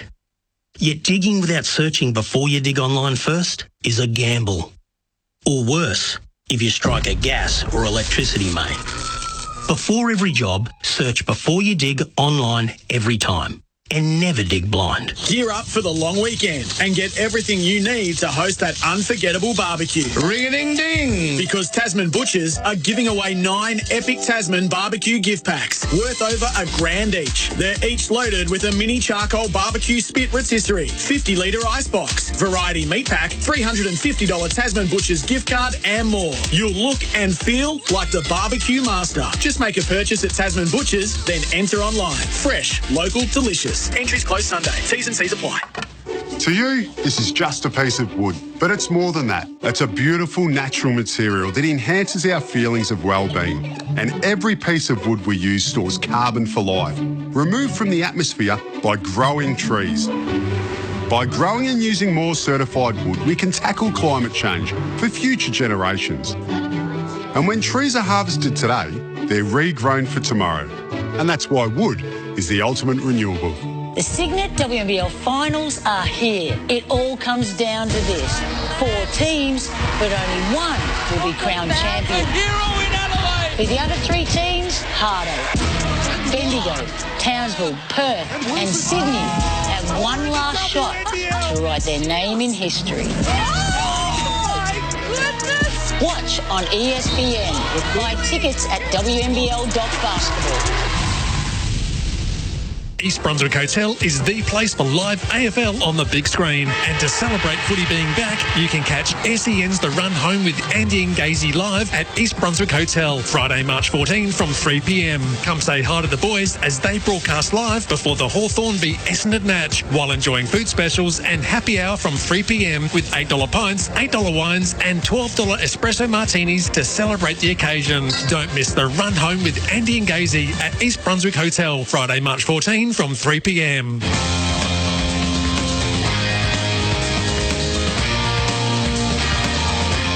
listening to the 2025 AAMI Community Series on AFL Nation. The Macca's Fiery New Spicy Chicken McWrap is here. As Blakey flies, try to kill it to go back inside. Swans forward 50. McInerney rose up and was able to palm it down. Florent there to collect the crumbs. Got it inboard. Now Warner on the end of another handball and off a step again. And he kicks his first of the evening. That's a beautiful finish. Couple in a row for the Swans. Andrew throw in. Galvin took it and was taken pretty quickly. And a good tackle from Matty Roberts. So we'll have a ball up. Deep right forward pocket for the Suns. Butterick got the crumbs. Handball into the corridor from 25 out. Closey has his second of the game. The Choices Flooring Halftime Floor Show. Become part of Australia's highest paid trades with an apprenticeship at Choices Flooring. Apply now at choicesflooring.com.au. The Suns hosting the Swans at People's First Stadium as the AAMI Community Series continues on AFL Nation for Macca's. Macca's delicious new Biscoff range. Even more reason for a Macca's run. Our halftime floor show for Choices Flooring. Shape your future with a Choices Flooring apprenticeship. Sam Hargraves, David Schwartz with you. Sydney leads 7-7-49. The Suns 5-6-36. But it is a game where the biggest story out of this is not really what's on the scoreboard. It's what's happened out on the field. And for both teams, they've got a major injury concern. Mac Andrew in the first minute, a rib injury after a collision with Taylor Adams. And then for the Swans, the dual All-Australian, Errol Goulden, has gone down with what looks to be a pretty substantial ankle injury, and we're just awaiting to see just how substantial that is. Ox, and it's the worst possible news. As we said before, the Swans have been really cautious coming into this. They're resting Grundy, who's got that knee concern, Heaney, Warner, Rampy, Melican's rested, Papley out with the ankle, McDonald and Cunningham not playing either. I'm sure they debated whether to leave Errol Goulden out before opening round, where they've got the Hawks. He's been so durable, and you know, it was just an accidental body landing on top of him, and and just got jammed underneath himself. But it looked pretty nasty. Definitely ankle, and maybe even a little bit of knee in that. Mac Andrew, 1 minute he was out on the ground, and he's gone up for a contest with Taylor Adams. And he's landed on his belly with his arm caught underneath him, so he's probably cracked a rib. So he may be 1 or 2 weeks. And it's just the thing that you train all pre-season to get to this last game. And I commented, halfway through that last quarter how poor the game was. Players just want to get through. They're not even worried about form at this stage. Like, they just want to get through and get to round one. Because the form will come. So let me ask you this. I'm picking up what you're putting down. I've been watching some of the community series games thinking, and this is not casting aspersions at the players, but it feels like in some of the games that some of the teams are just wanting to get, especially those playing in opening round, just want to get through because they're playing next week. So if that's the case, what does this game mean? What is the point of the pre-season if it's not actually going to be for a proper substantial hit out? No. So coaches want to run a style, or they want to run some tactics against opposition rather than just inter-club, which they've been doing for the last 6 or 7 weeks. So do you need to have an official series, or should clubs just work out pracky matches with whoever they want to do whatever they want? They do the community series so we can take it to the people. Yeah. So to different grounds, different areas, different venues, and give people a chance to go and see it. Which I love that part of it. Which we have no trouble with. So that's really good. But unfortunately, players just know that there's nothing on the line other than their fitness and their health. So they've just got to get through. So we're watching players at the moment. Some are going full bore. Some players just, that's the only way they know. Well, some are fighting for So Rowley's going at 100 miles an hour. Anderson's going at 100 miles an hour. I don't think they know any other way. No, that's right. But some play, like, if I was to look at King, for example, he's going at about 50 or 60%. Well, let me ask you this. Of all 18 coaches, roughly, on average, how many positions of their best 23 for opening round or round one do you think they're unsure about? 1 or 2. 1 or 2. Yeah, they'd have the rest. They'd almost have their 22 players. So it's really probably the sub they don't know, and that's dependent on who they're, And what happens with injuries. Yeah. So they know. They know what's happening probably 3 weeks ago. So it's K's in the legs. It's give a couple of kids a chance and see what they're about. Yep. And just fingers, toes and everything crossed that we don't have what we've had tonight with a couple of minutes. I'm not saying we don't do it. I'm just saying, is there enough in it that it should be an official series? It's just, I'm just thinking out loud. No, well, it's an official series as such, but and we've got to get practice games into the players because they can't just come in cold because we're going to get more injuries. But for a lot of the players, it is 80-90% and not 100%. Compared to round one, there is going to be a different intensity. There's not much intensity. Yes, the first couple of contests here tonight were pretty fierce, but it's slowed down a bit. There's not a lot of rough and tumble sort of footy. So just watching them go about their business, most players will be just happy to get through, have the week off, and then get stuck into when they need to play. Inside 50s, 28-24 in favour of the Suns. So this is an issue that reared its head last year that we spoke about, where they were third in the comp for inside 50s, but 11th for scoring. So that's a trend that, unfortunately, in this game is continuing. The major ball winners as their winning disposal count as well. Top three major ball winners are all Suns. Anderson, 19, Rouse, 17, Weller playing on the wing, 16. Roberts and Francis, the number, and Jordan have got 14, 13 and 13 respectively. The halfbackers.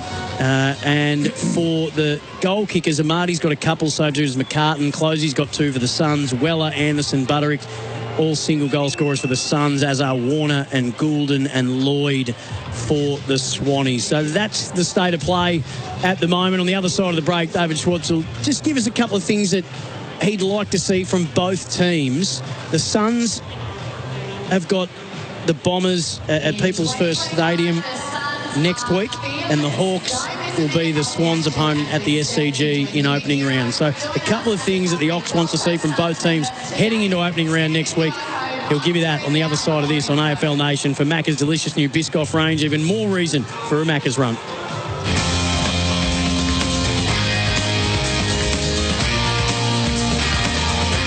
Listening to the 2025 AAMI Community Series on AFL Nation. The Macca's Fiery New Spicy Chicken McWrap is here. Go on a Macca's run, pick up the mouth-watering new Spicy Chicken McWrap and get all fired up for another week at work. But not too fired up. That would be unprofessional. Available 10:30am to midnight.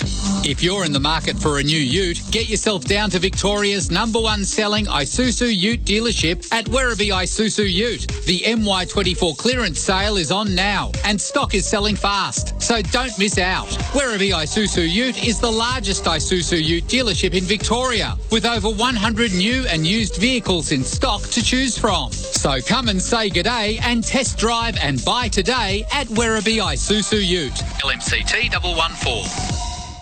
Hi, Ian Healy here. For 50 years, Sherlock Wheelbarrows and Carts have been lightening the load for weekend warriors and tradies alike. Built tough to last, so you can count on them season after season. With a wide range plus parts and accessories also available, Sherlock has everything you need. Sherlock Wheelbarrows and Carts, because quality matters. Explore the full range at sherlocklastslonger.com.au. Available at Bunnings Warehouse. Feeling stuck?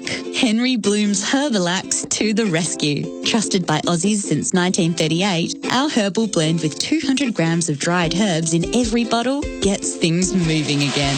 Used to relieve constipation and improve bowel regularity. Feel light, free and ready to go with Henry Bloom's Herbalax 200 grams dried herb or capsules. Just look for the purple lid at your local pharmacy. Your tummy will thank you. Always read the label and follow the directions for use. When it comes to reducing pain and rebuilding strength, Kaiser leaves nothing to chance. Our university-qualified health professionals don't just treat problem areas.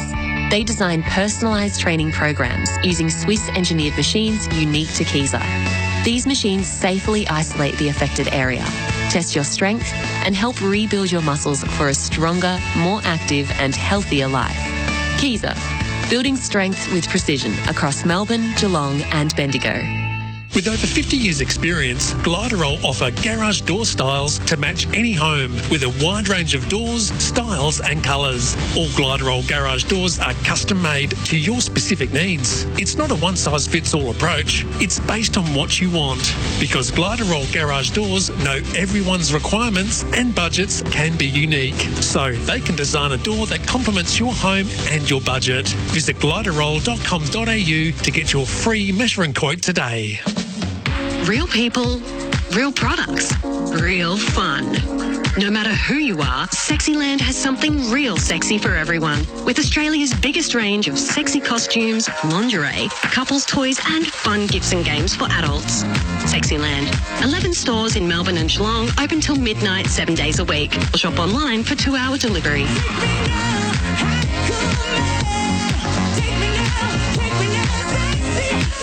Sexyland.com.au. Mimosa Homes V Collection is redefining what's possible on a budget. With V Collection homes starting from $199,900 and now includes free site costs. Discover full turnkey options ready to move in, including driveway, landscaping, fencing and more. Build your own personalised quote online. Visit mimosahomes.com.au. Mimosa Homes V Collection, where quality is made affordable. T's and C's apply. V Collection homes only.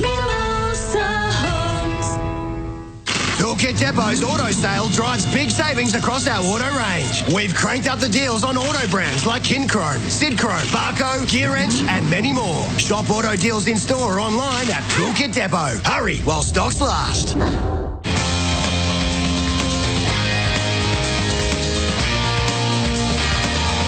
You're listening to the 2025 AAMI Community Series on AFL Nation.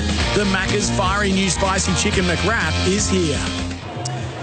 Players back out on the field, just going through their warm-up as we get set to start the second half on AFL Nation, the AAMI Community Series for Macca's delicious new Biscoff range. Even more reason for a Macca's run. Sam Hargraves, David Schwartz, we will both be doing a Macca's run on the way home because every time I just think about that Biscoff range, Ox, the mouth just waters uncontrolled. I've had to put a bib on, to be honest. I'm not surprised. I said before the break that when you came back, it has been a tough night. It's been a scrappy contest. 5-6-36, the Suns trail by 13 points. The Swans 7-7-49. Marty McCartan, the multiple goal scorers for Sydney.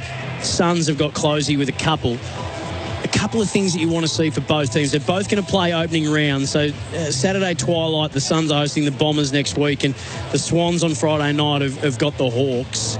They've got injury concerns. McAndrew with a rib, Errol Goulden with the ankle for Sydney looks the nastier of the two. What are the two takeaways you want to be able to say for both teams at the end of tonight? Well, they've got to get Ben King involved, and the only way they can do that is get Ben King moving. At present, he's just stationary. He's run under the footy a few times. He's been beaten to the footy on other occasions. But it's just his work rate. And we spoke about it before about some players don't play well in practice matches. They're just not ready. But he's probably one player that needs to go at it at 100%. I'm not even sure how many touches he's had. He's probably only had 3 or 4 touches. I'm just trying to find. I'm having to scroll a long way down. Yeah, Let me tell you that. He wouldn't have had a lot of the footy. I don't think he's had a mark. He hasn't had a mark. He's had 2 possessions. So, for a bloke who's 202 centimetres, earning a truckload of money, and I know that shouldn't have a bearing, but he's just got to get involved. And the players have got to start looking for him. So if I'm his teammate, and I know he's down on form, I'm looking at him. So he's just got to get going, and and he hasn't got David Dench on him. He's not playing on. He's not playing on super. Stephen Silmani or world-class backman. He's had a bit of Blakey, and he's had a bit of Hamling, and a bit of Hamling. Yeah. So he hasn't had superstar backman. So that's for the Gold Coast Suns. For Sydney, I want to see them get the ball inside because the game's won and lost in the fortnight. So if they can get the ball inside to their big fellas, they're going to score. But they just don't seem to be able to get in there as often as what they should be, considering how much of the footy they've had. So they've got to get that transition from half-back inside 50 a lot better than what they have been. Yeah, the goal efficiency 17% for the Suns, 29% for Sydney. So both teams are struggling in that aspect of the game. 71% disposal efficiency for the Suns, 77% for Sydney. But that wouldn't be enjoyable reading. The clearances are pretty even, 18-17 in favour of Gold Coast. 5-8, though, in favour of the Suns for centre clearance. Riak Andrews just come on for the Sydney Swans. Well, and it would have been a really lovely little storyline for this game, that Riak Andrew coming onto the ground, and his brother's just been carried or taken off. Yeah, they took it, pick 55 in last year's draft, mature age defender, the brother of Mac Andrew, but Mac was off in the first minute, so Riak Andrew is going to start the second half. Suns have got the first clearance in the first inside 50, and Patton is wrapped up by Ainsworth, former Saint. He's got a bit more size on him than his brother, as in thickness, because Mac's pretty lean. Yeah. He's got a little bit more solidness. Off the stoppage, sizzled one, and he was looking for Ethan Reid, and Riak Andrew got the first touch. He gave it, though, to Francis in a less than desirable situation, and then after he slipped over, it's seen over the boundary line. He does actually seem to be... he's filled out. Yeah, a bit more filled out. So playing down in defence. Oh, good pickup. Oh, it was shark by Rogers, who's got real skill. He just couldn't get the curve on that from 30 out. Sort of running laterally across the face of goal. Floated it for a minor score. 5-7-37. So it's a 12-point Sydney lead early in the third quarter. 7-7, 49 for Tyre Power. Big Brands, better buys. Nice kick.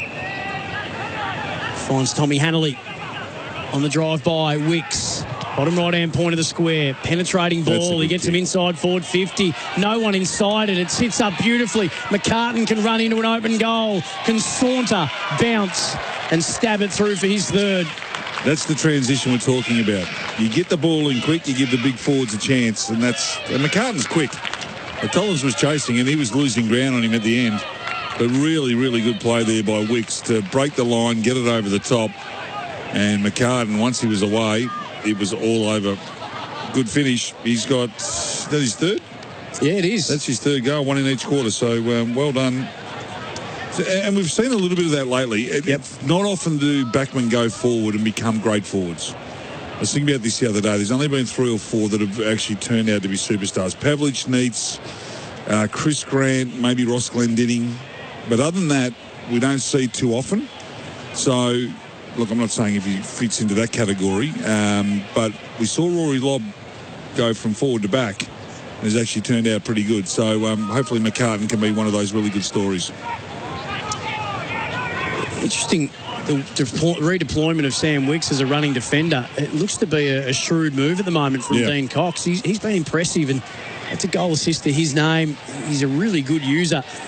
Started his career as a small forward. He's 44 goals in 66 games. Down the field. Bodie Hewlin took the mark inside defensive 50. A bit of push and shove. McCartan might have worn one on the back of the head, he's signalling. Closey's the one that's copping the wrath of Swans teammates.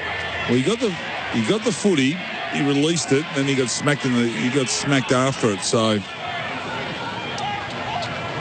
Sydney, they'll be kicking from just on 50. McInerney looked like he wanted to pass it off. He can kick this. He's got the journey from just inside the arc, 3/4 high up the post. He just pushed it to the right-hand side of the right goal post. So distance was not a drama at all. I don't know what he was worried about there. No. Like he can hoof it. And that's gone probably 20 metres through. Just a bit crude over the back of the head. He wasn't happy with the McCartan either. Tuikloesi. We've talked about the fact that he's had concussion dramas of his own. Riak Andrew, nice, clean, one take. In front held it long enough, standing in front, so he intercepts. You see him holding the footy there with one hand? Yeah. Got this massive mitt. He's palming it. Just off the instep, the kick, he screws it across the left half forward, and Noble won the one-on-one with Hanley. Right half back, he's going to spread wide, backpedaling but not taking the mark in the end was Ben Jepson. Ben Jepson, I should say, who SSP selection via the Oakley Chargers, Coburg BNF in 2023, and for Southport last year he was in the team of the year in the VFL and second in their best and fairest. He's got the last spot on their list. So I reckon it's a good example that you don't have to go through the draft. You will be given opportunities if you play good footy at local level. Ball fisted out of forward 50, but it landed nicely for Adams. The one-handed pickup like he was carrying a loaf of bread from McCartan. He's sort of feeling it now, but maybe just not feeling the right things as he tried to swivel and snap in one motion with a sort of Cooter one-handed drop, and he put it out of bounds on the full right forward pocket. Well, he played forward as a junior, so he knows how to play it. He just got put down back, and he's been smacked from pillar to post, so he's had just interruption after interruption. Gets a good run at it. He might be a forward yet. Unrealistic sort of attempt. He just sort of jumped into the back, did Goulburn. And now he's beset upon by Bice, who he jumped into, and Riak Andrew laid probably 85% of the tackle. So a ball up just inside the boundary. He's been busy early, hasn't he? Broadcast wing. Been in 3 contests already.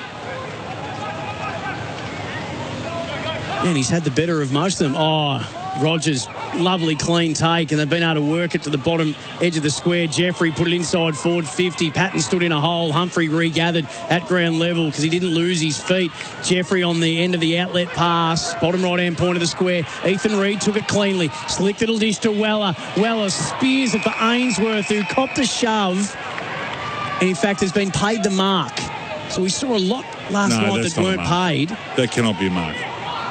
There is no way that's paid as a mark.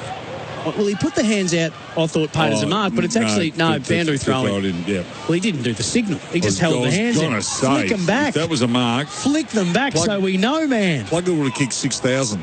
Rao.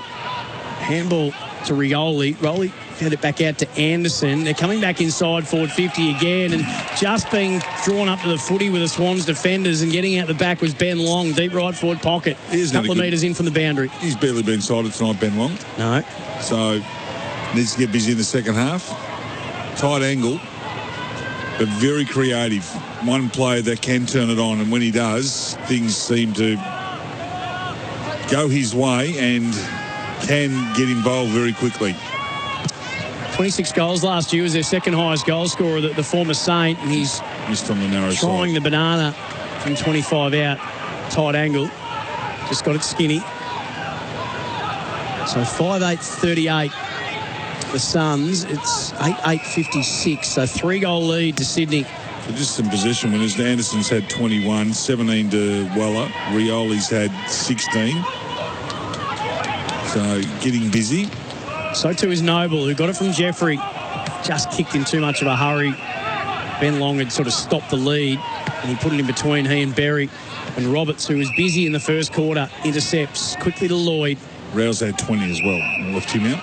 Bottom right-hand point of the square to the former Demon in Jordan. He's going to sling it from left half-back to right half-back. Francis on the end of it.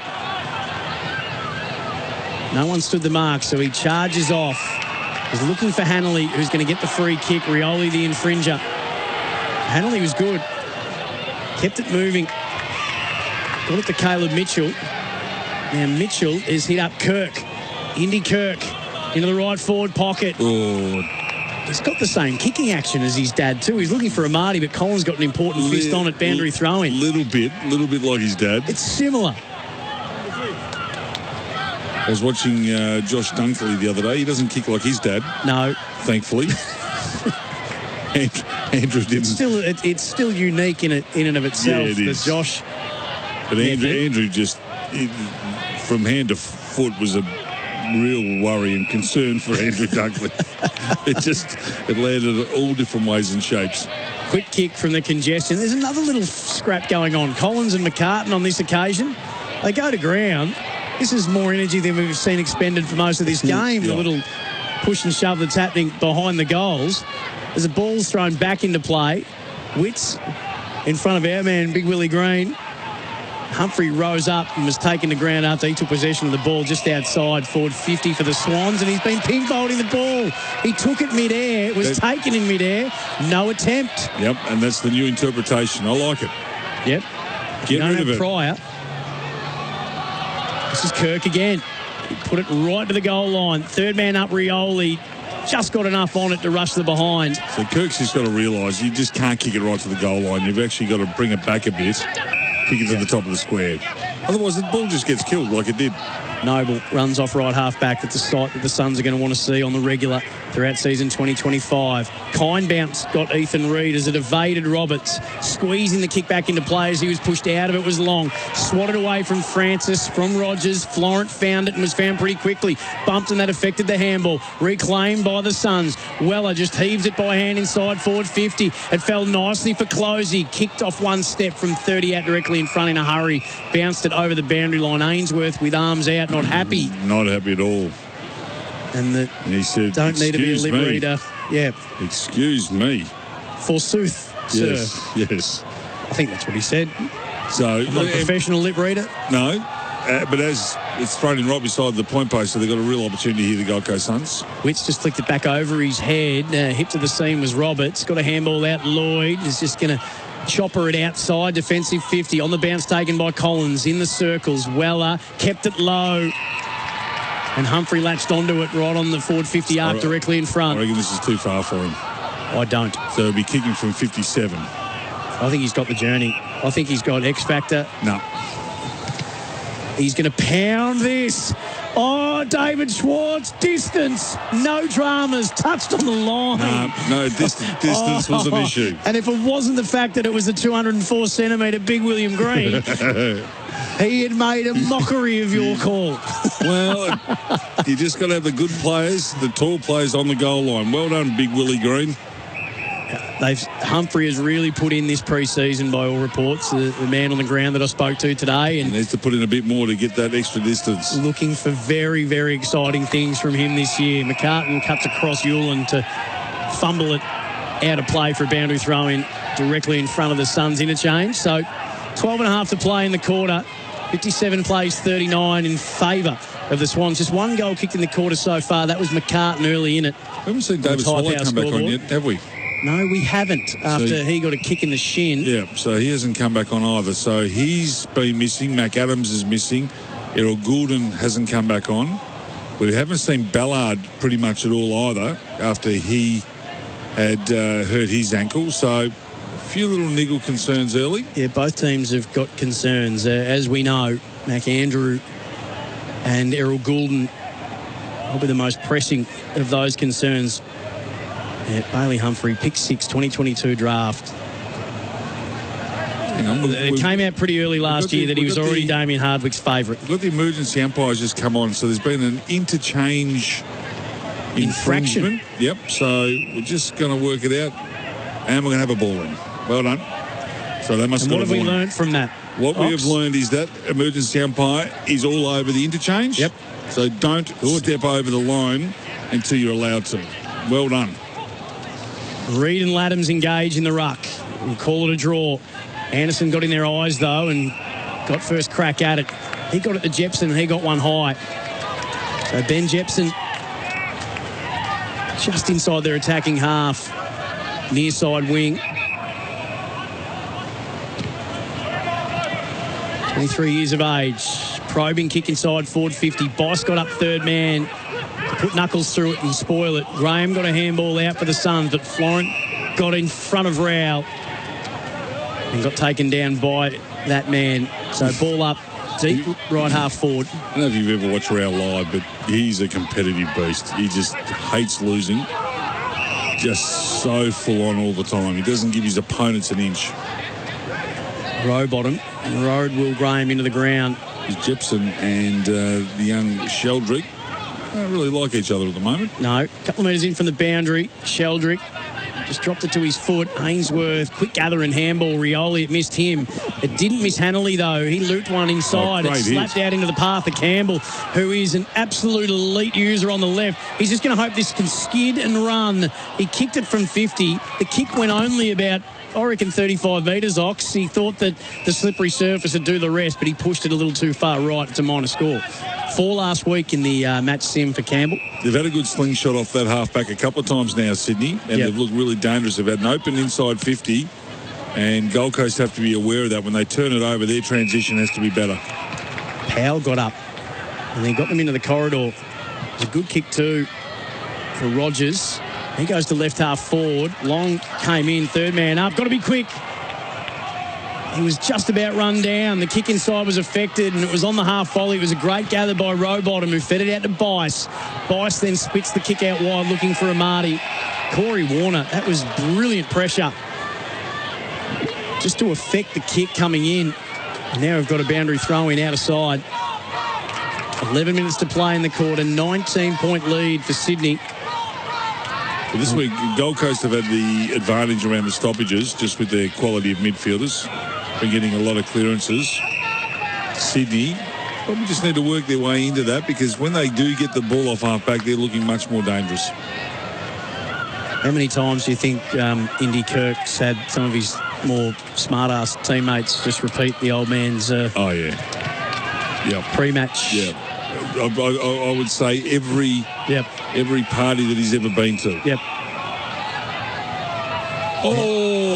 That might be a dangerous sling tackle on Humphrey coming through. He didn't like it. Noble, though, went on with it to Powell, left it behind. He might have been taken high. On the front edge of the square, it was Campbell. He's going to get reported. He'll get weeks. Not that one, the one before. That sling tackle is exactly why we brought that rule in. That was awful. Couldn't quite see who the guilty party was. We're going to see a replay shortly. We just saw it out of the corner of our eye. Now there's Ben King presenting. Got his first one-on-one of the night. And got the win over Hamling and took the mark. 20 metres out, 45 angle. First time he's been able to come up with the footy. Here's the replay here. No, we need the one before that. Yeah, so that was... Now we're getting the Ben King mark. But Hamling tried to do what he'd done a lot tonight, and that's work him under the footy. But the movement from King to go back on him first and then come forward, he hasn't been doing. No, good second effort. And he pushes the kick to the right-hand side, minus score. That was like Daniel LaRusso with the crane. Both arms were up that high. That was so awkward. 18-point lead. Actually, watch that anticlimactic 5-10. We're watching the new... No, watch the old Karate Kid 1984. Not the new Cobra Kai No, Ralph, whatever his name is, Maggio. Ralph Macchio. Yep. The original. Mark Spilt, bottom right-hand point of the square from Jordan. He was palmed off by Rioli, whose legs were working a little bit too quick for the body, but he was able to steady and long. Drop the sitter. Ball spills to Tommy Berry. Handball back to Anderson. He was tackled. Rowbottom put a little slipper through it. Exits defensive 50. Hayward double-handed, just try to hack it out and get it moving forward. It slewed off the outside of the boot, and Adams in about 3 different minds. And he settles with the 4th mind on Riak Andrew, who got it to Kirk. Kirk inboard to the general Patton. Patton pushes it out wide, and they're out of a jam through Bice. Bice hit up Corey Warner, outer side wing, who just says, we'll slow it down now. Hard work's done with an 18-point lead. He'll stay on the side if he keeps continuing to get the footy like he has, and he uses it pretty well. He kicks it inside. He put it over the head of Big Willie Green, so certainly some elevation on that kick. Closey comes off left half back, drives it down the line. Long had the sit on Roberts, couldn't complete the mark. Ball spills back to Roberts. He carefully guided the kick to Indy Kirk. Outer side wing, he's had a couple of touches now. Like his dad, doesn't he ever? Just flings the kick nicely to the leader, McCartan. Took it 55 out, right half forward. He's a clone of his dad. So McCartan working well, had plenty of opportunities, kicked 3. Wearing his dad's number 2, the 31. He said that, and some people don't like the fact that he came through the academy, because wouldn't he been playing footy anyway? Not necessarily, growing up in Sydney. Kids don't always do what the parents do. Ox. No, and his old man was pretty. He said the academy pretty was everything for him. Yeah, and some mature later than others. We've seen players come in at 22, 23, and they're right to go then. Not all of them are, Noah Anderson and Rao, where they're prodigies at 18. And he'd know a few of these sons. Oh, there's an interesting collision. Kirk came through hard and wore one. And standing underneath it was Ben Jepson, and the ball's out of play, left half forward. Geez, he went hard at that and came down hard, but he's bounced up. He was actually part of the Allies team in 2023 that won their first national championship, so he'd know a few of these Suns guys that are out there. Yeah, he would. Will Graham rose up, slapped it forward. Kirk put the pressure on him. Lloyd squeezed that little handball. Adams surges inside forward 50, but it's going to come back to Will Graham. So free kick Suns. Just watching Jepson. At the right half back. He's got a bit of mongrel in him, Jepson. They say he's a real competitor. He averaged 25 touches at 82.9% for the Southport Sharks last year. So he's not afraid of the physical, but he really does. And uses it well. Yeah. So Ben King, has he just won himself a free kick? He has. So a couple of good one-on-ones. Yeah. Albeit one a mark and one a free kick. Just got to keep working. It'll come your way if you keep presenting. He's just got to get to more contests. Swans by 18 points on the Tyre Power scoreboard. A long kick inside forward 50. Lands 25 out. It spills to Jordan. He just quickly heaves it out of defensive 50. Noble camped underneath it. Warner made it uncomfortable. Warner won it, bounced up. Gave it straight back to Noble, though. He finds Rioli by hand. 25-metre inboard handball to Anderson. Wobbles a half-mung torp to the top of the square. Hamling slapped it down. Berry came up, came down with it. Pivot, spins, kicks, and Roberts got a palm to it. minor score, rush behind. A little bit of composure needed by a couple of Suns players inside 50. They're just rushing it, thinking that they're under more pressure than what they actually are.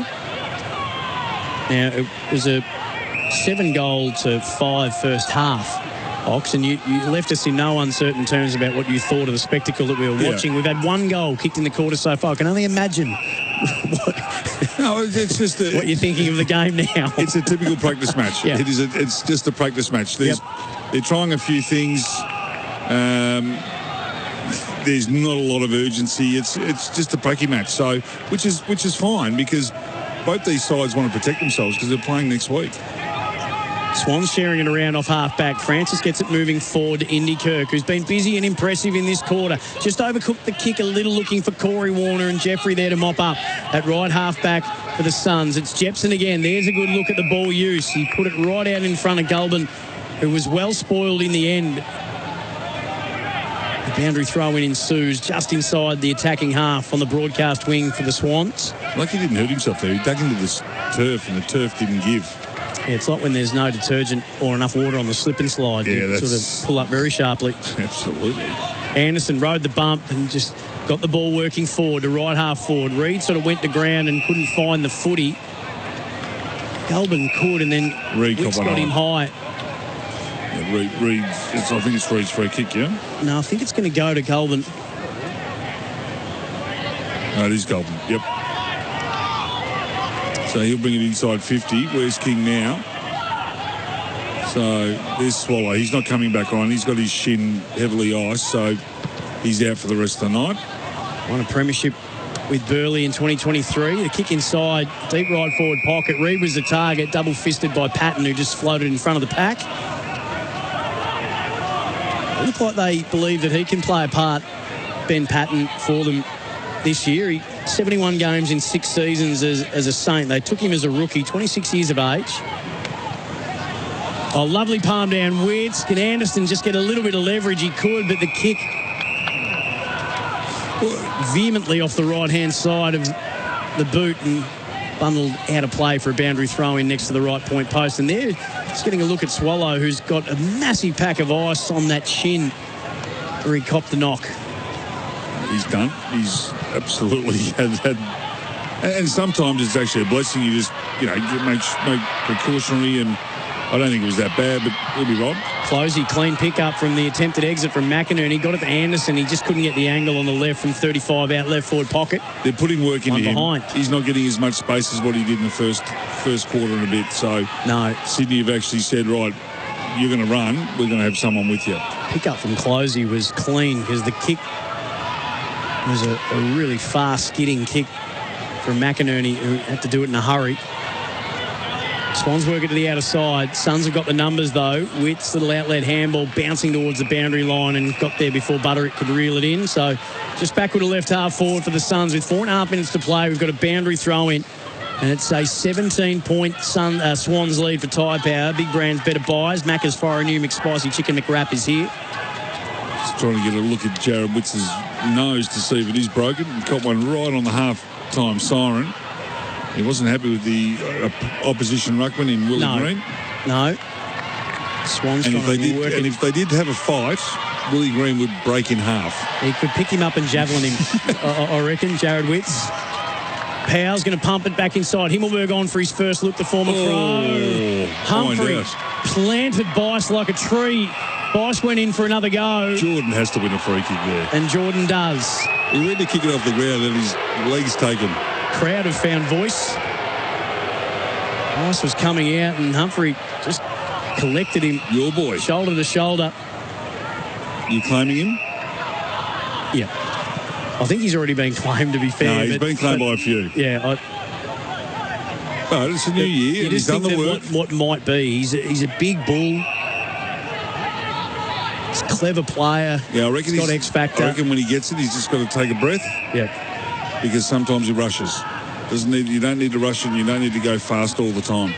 Jake Lloyd, long and down the line. McCartan had to beat 2 in the air, brought it to ground. Hayward was lurking and hit it at pace, but ran out of real estate, so boundary throw-in. McCartan's got really good awareness where his opponents are, being a backman. And he had Collins beaten all ends up then, just hasn't been clean on that one grab. No. So you'll get better. He'll get better. Something to really watch it, and opposition sides will be looking at this going, well, we know where he's going to be playing. Wicks went up unopposed in the end and couldn't collaborate with Rao. Corey Warner was dacked as he handballed. May have affected it. As the Swans are going to three-man weave off half-back. Rao went into some trouble in Hayward. We've got a handball inboard and Noble. On the bounce, his handball to Ainsworth. Forward handball just in front of the circles. Will Graham shredded the tackle of Corey Warner. Took a bounce, ran to 45. Pressure came and it had an impact. Just pushed him off his line. Lloyd with a little rib tickler. 2 steps too many. Yep. He could have roosted from outside 50. He wouldn't have that pressure, but he wanted to get a little bit closer, and it cost him a goal in the end. 16-point Swans lead. They've been rather inaccurate, it must be said. Gold Coast. Just going to have a look at some of the match numbers. Just have a look where the inside 50s are at. 43 to 33. They're plus 10, the Suns, for inside 50s, but they've kicked 5-12 to 8-10. Not good. They've got to go with more method than what they're going in with at the moment. So the issues, and sometimes you want to see that, and again, it is just a practice match, community series, but oftentimes what fans are looking for, Ox, and I don't need to tell you this, have we learnt from the mistakes that held us back last year? And in that particular area of the game, it would appear not at this stage. So we're talking, and they're missing a few from that forward. So we're talking about subtle changes too. It's lowering the eyes, it's honouring leads, it's having poise and composure rather than racing it. It's also about having language to one another where someone is free and where you can actually kick the ball. And that the communication is just not there between them at the moment. So this would not make for fun reading for either coach. But the Suns are going at 11% forward 50 efficiency. They've got 5 goals from 43 entries. Yep. Just slightly better is the Swans at 23%, 8 goals from 34 entries. They've got another one here. Wicks has been given a free kick and they've marched him forward. So from directly in front, started his career as a small forward, now as a defender. He's got no trouble on the finish, and they've got their second goal of the quarter. And they've established a 22-point lead with 2 minutes to play in the third. Tyre Power, big brands, better buys, save on Falcon tyres. Because they are playing next week too, the coaches won't want to show their hand. Dean Cox doesn't want to show it. Oh, absolutely it is. Okay. Absolutely, because sides are planning for something to happen, and if you can throw a couple of curveballs in there, you got the upper hand. Remember what Dean Cox said about that first minute, that it took them 60 minutes to review. If you get it wrong at the start, you're on the back foot very, very quickly, and it takes time for players to adjust, especially in round one. You can get jumped pretty quickly if you're not organised. I heard Jared Healy talking during the week about one of the key stats that Champion are looking at is how quickly you can reclaim the ball after you've turned it over, and the fact that the Swans just could never get the ball back off Brisbane in that grand final. I wonder what's gone into that. Yeah, possession. I don't reckon his whistle worked then. No. So Rowell held it a long time, but again, it's a free kick going against. Big Willie Green's got it. It's 21 free kicks to 11 in favour of Sydney. Are you claiming Big Willie Green? No. Not at all. Oh, come on. I don't like Ruckman. I don't like Ruckman. Sorry. They're not the player that I'd invest in. Have you told Max Gorn that when you head down to Melbourne training? I haven't spoken to Maxie about it. There are exceptions. Sure. There are exceptions. Max 7-time All-Australian. Max is an exception. But Ruckman they're a very slow burn. And let's leave it there. Matt Roberts longing down the line. Oh, Jeffrey had a heap of it and just couldn't complete the task. Adams was bumped as he kicked it, so 50 up and 25 long. Rioli almost back with the fly. Rogers made it uncomfortable for Sheldrick, so scrambled kick inside. The Swans forward 50. Ainsworth. Hot was the handball to Anderson. Slipped through his fingers, but he spun out of the Willie Green tackle and reclaimed the footy all in one motion. Rioli just latches onto a long handball that Rogers couldn't collect, and now Rao makes it uncomfortable for Adams. Rowbottom was dispossessed in the tackle. They force it back to Patton. Little skied ball from a standing start. The left half forward. Witts went with the flight. Sheldrick got the crumbs. Now, whistle's blown, but the play continues to go on. So maybe someone had a whistle in the crowd. The players have There's stopped. another free kick inside forward. All the players had stopped. No, they're in... And there's a free kick going to the Suns. I think it's holding the ball against Hayward, but... Well, every player on both sides thought it was a free kick back to the Suns. Everything stopped. And the whistle went, and they said advantage. So, now this has been a quarter that we won't need to replay. No. We'll move on from this. We'll go to the fourth quarter, and hopefully it improves. Sammy Collins got his second best and fairest as a Sun last year. Drives it down the line from right half back along the broadcast wing. Pack of six forms, and no one really got a fingertip to it. Humphrey. Well, it was Goulburn, actually. Outlet handball to Rowell on the bound. The siren beats them all. So just 2 goals scored in the quarter. They were both to Sydney. McCartan, who got his third for the game, and Wicks made it 9-10-64 Sydney to 5-12-42 for the Gold Coast Suns, who have really dominated the inside 50s and just haven't got reward for that effort.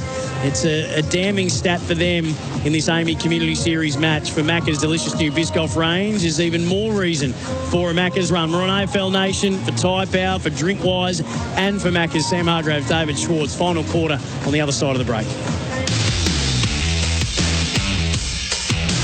That quarter on AFL Nation was for Tyre Power. Big brands, better buys. Save on Falcon tyres.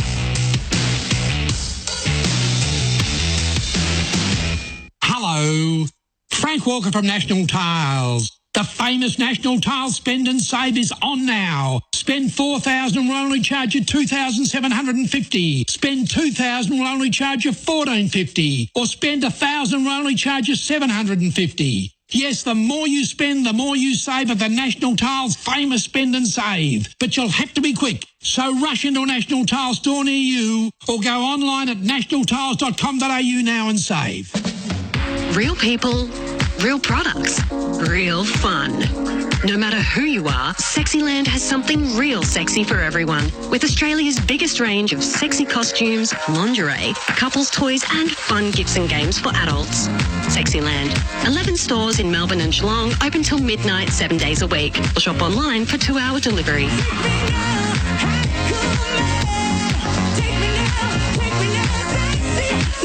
Sexyland.com.au.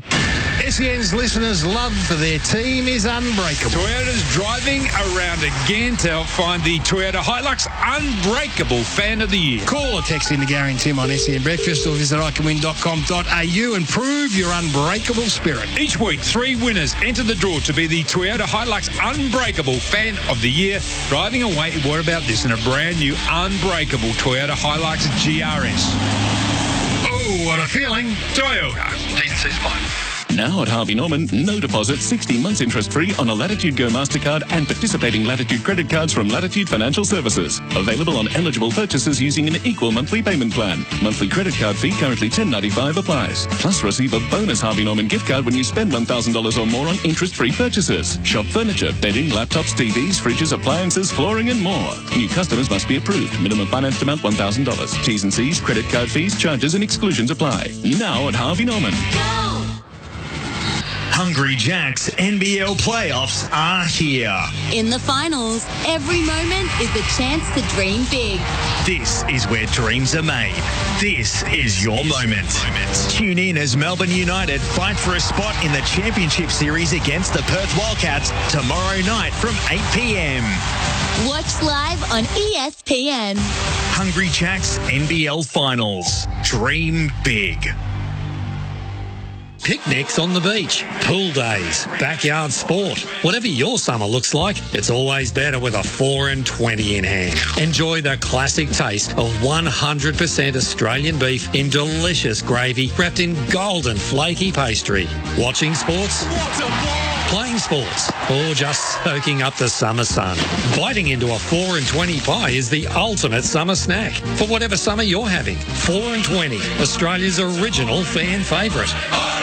Golfbox is Australia's greatest golf superstore. With the biggest range of brands and best prices, you simply can't go past Golfbox for your golf gear. Whether you're just starting out or looking to better your score, Golfbox has you covered with the largest range of clubs, balls, bags, gloves, clothes, shoes, tech, accessories, and more. With PGA professionals and golf specialists for expert advice, plus lightning fast delivery Australia-wide, it's never been easier to shop for you, your family, or your mates. Shop online at golfbox.com.au and save. Golf Box, we outfit everyone. Are you a tradie, corporate or work roadside and looking for quality workwear that gets the job done right the first time? Work Locker, Carrum Downs and Pakenham have all the best brands you're looking for, including FXD, Steel Blue, Cat, Bisley, Hard Yakka, King G, Blunston, Mongrel and heaps more. They also provide in-house embroidery and digital printing for full control of your uniform orders. Work Locker, Carrum Downs and Pakenham. Unlocked, stocked and full of value workwear for wherever you work. Visit worklocker.com.au.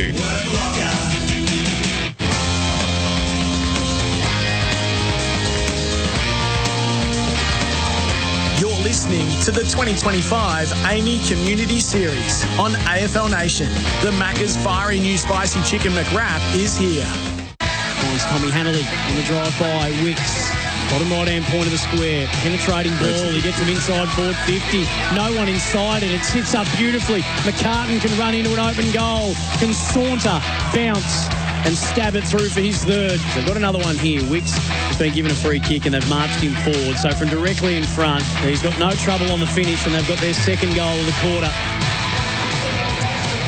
Well, the Swans actually jumped out to a 25-point lead when they kicked the first 4 goals of the game. The Suns were able to claw their way back into the contest. But since half-time, it really has been all Sydney in terms of scoring. And when I say all Sydney, they kicked the only 2 goals of the third quarter.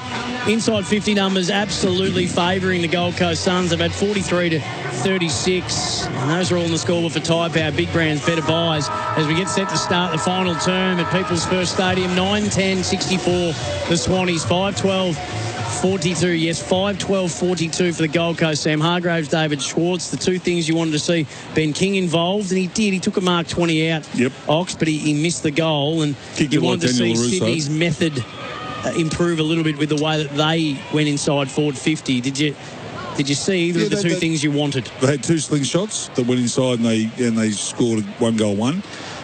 King got involved towards the end, which was good. Just Lockie Weller with a big bit of padding around the right thigh. Might just have a big corky. So just remembering the Sydney play Hawthorn in opening round next Friday night. So they'll be hoping to get all their players up and going. And then on Saturday, the following day, the Suns play the Bombers at home. So really important game for both sides to make sure they get through this next quarter with no more injuries. Disposal number 25 for Rowell helped the Suns get the first clearance and inside 50 of this quarter. Patton, Crumbs were there.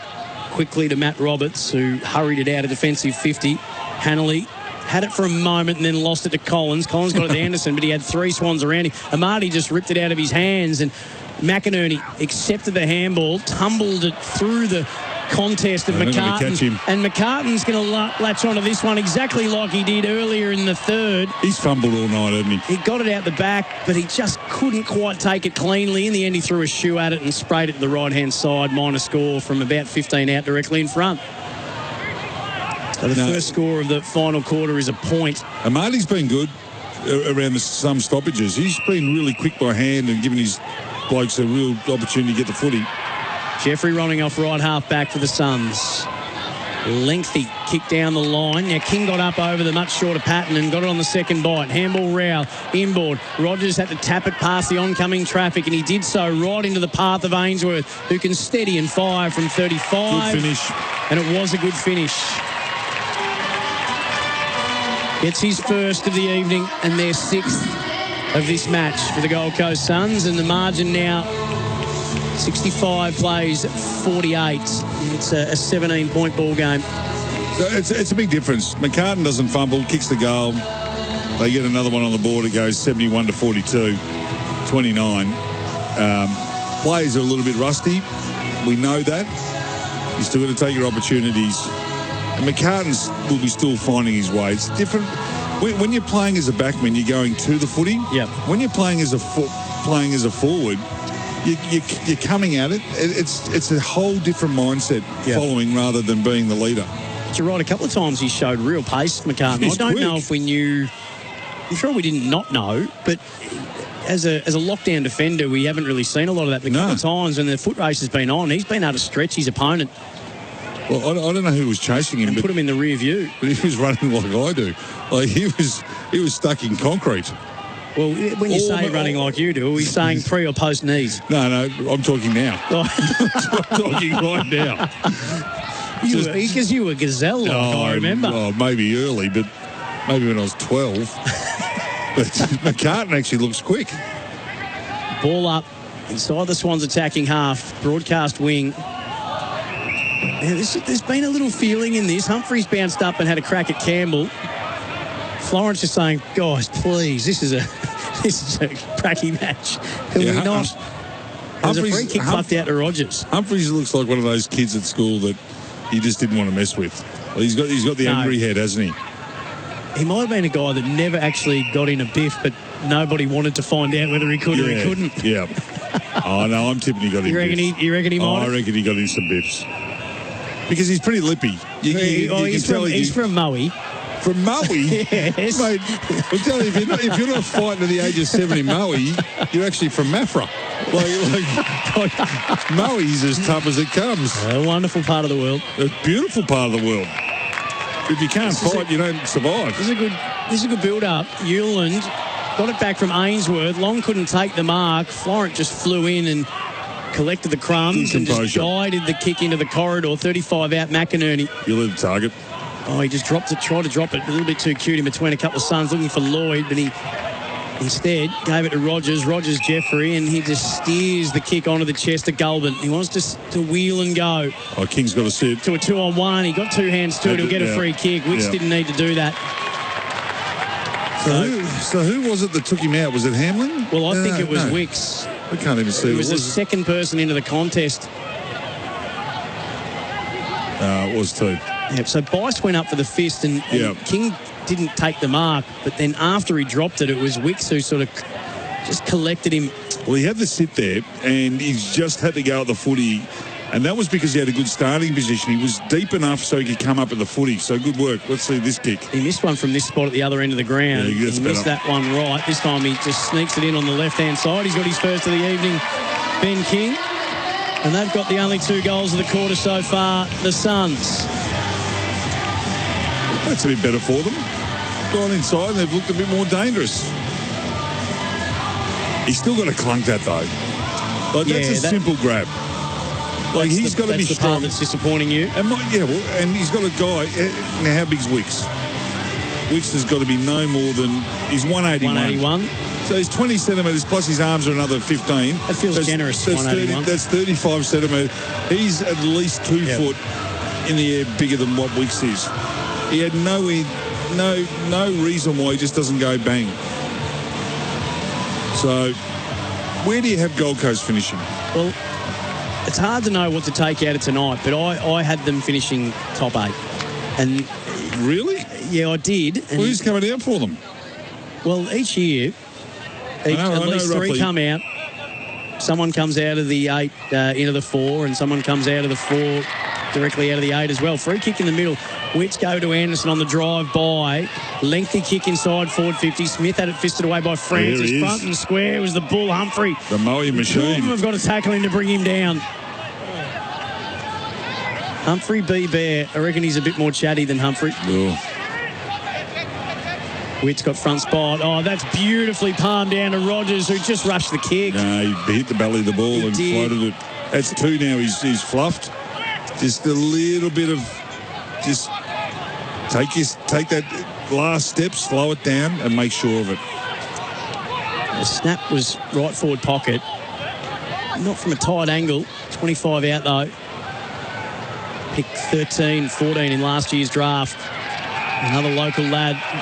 I don't have Gold Coast in the 8. I'm second-guessing it. I know there's some players out. There's no Miller, Flanders. There's a lot of players out. No Walter, Roses. But where is their genuine improvement going to come from? I think they'll be more attacking out of defence. A lot Noble and Rioli running off half-back. I think that's... Yep. That's got a good look about it. Yeah, no doubt. Inside 50 concerns me now. Powell went up uncontested and dropped the chest mark on the outer wing. King has to kick 60 goals for him to make the 8. And what did he kick last year? 55. Yeah. Humphrey rode the tackle, fired out the handball to Butterick, just missed him. Kirk made sure. We'll have a boundary throw in out of side. But one thing you do get excited about when you look down the list even those playing tonight and those, how many Queenslanders there are playing in this team for Gold Coast. Footy is absolutely firing on all cylinders in the Sunshine State. They are producing an abundance of talent. It's a matter of when, not if. They would need to, because they haven't finished above 12th in the last 4 or 5 years. So, yeah, 2022 they finished 12th. Yeah. 15th and then 13th last year. Now Wicks works his way off half-back, goes along the top edge of the square to Hayward, takes the mark. Beautiful kick across the arc of the 50. McCartan. That's 50. Should have been 50, but doesn't matter because he just assessed the situation so sharply. He just 9-ironed one inside forward 50. McInerney ran into the right forward pocket and McCartan found him. It's got a good look about it at the moment. 3 goals. Amati's got 2. He's so quick. So he's playing. Is it Brody Uland who's playing on McCartan? They've been sharing it around. Well, he was the one on the Collins lead. has spent time on him. Yeah, but the last lead, that was Uland, wasn't it? That was Uland. Yeah, Uland's nowhere near as quick as what McCartan is. So McInerney from 40 on a 45, and he has sprayed that. All That's right. a shank. I'll give him a lesson. That's a hosel. I'll give him a lesson. When he's coming in to run in for goal, he can't be waving the ball around, because he's got this awful Only habit Dermot could. on set shots. Only Dermot Brewer and only the kid. Exactly could right. do that. Now, there's a couple of players that do, but his normal kicking style isn't like that. It's only his set kicks. So he's got to go back to what he normally kicks like. Rioli at left half back thought that Roberts Ryder ran over the mark. In the end, Butterick didn't sense that Campbell was closing him down. He was able to smother it and see it over the boundary line for another boundary throw-in. 14 minutes to play. 66 plays 55. So it's just an 11-point lead. It started as a 22-point lead at three-quarter time to Sydney. So the Suns are winning the quarter with the only 2 goals in it. Campbell's going to play a good role this year with Sydney, I think. He'll come off that half-back wing and just give wonderful penetration. That's holding the ball. Yeah, Willie Green was turned around in the tackle by Rowell. Did you make much of Matty Rowell meeting with Geelong, or is that just part and parcel of the modern game? And if you're going to make a decision, you want to hear it firsthand? No, that is just the industry we're in. So he's crazy if he doesn't look. Oh, Ethan Reid stepped through a couple of closing doors, got it to Ainsworth. That was a nice little passage of play from Ethan Reid, and Ainsworth's got his second of the quarter, and they've got 3 goals to none in at the Suns. Single-figure margin for the first time in a long time. 5-point lead to Sydney.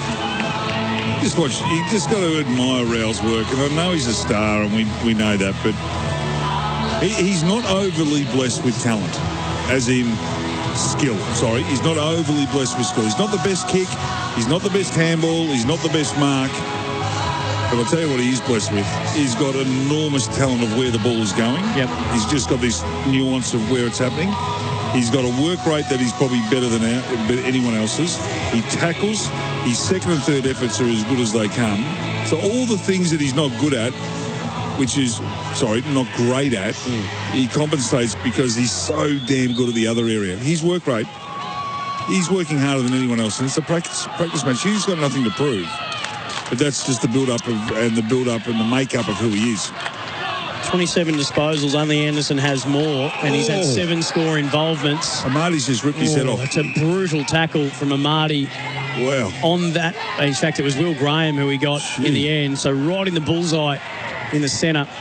So Graham got it down after Reid was the palm down. It was almost a guillotine tackle from Amati. Suns inside forward 50. Again, King couldn't take the mark and was dragged back off it by Francis, who fired out a handball, pounced on the loose pill, did Graham, steps inside 50, fires and almost missed. Finishes. Crowd were riding that every step of the way. Haven't heard from them for 3 quarters, and now they're up. 4-point lead to Sydney. Type our scoreboard. Big Brands better buy, save on Falcon tyres. Outlet kick had to be good because Corey Warner had to beat 2 in the air and did. From right half back, left foot, drives it down the line. Oh, they're out here. No Mark McCartan. Hayward got it out the back. He misfired on the handball to Campbell. Collins came through, crashed the pack, collected, and was able to get it to Powell, and Powell to Rioli. Rioli steers it to Closey. Left half back, they survive a scare. I think you're right about the transition with Rioli and Noble off half back. That will certainly give them a lot of run, stability and strength So that is one area they'll certainly improve. I just saw Bodie Ulan sell some candy and no one was in 10 metres of him. I think he might have just been checking the kick. Sharking it off hands was Humphrey, and he sprayed that on the left. Out of bounds on the full. A bit like Marlon Pickett in the grand final when he did the blind turn and no one was there. Just did it by himself. It did look like a bit of candy commerce, and no one had. The shop wasn't open. There's no buyers. No. There wasn't even a customer in the store. I think Damien Hardwick would be enjoying the second half a lot more than the first half because they were totally outplayed in the first half. Second half, they've been a lot more competitive. Ball was palmed down to Noble, and it was an alligator roll tackle that Kirk put on Noble, and Noble remonstrated for some reason, and I reckon it might be 50. It's on here. It's actually quite willing. There's about 7 or 8 players who might just be getting fined from a pracky match. The Moe Oysters in there as well. He's in there. So they're giving the free kick to Noble after he dropped the ball. It's been reversed. Yeah.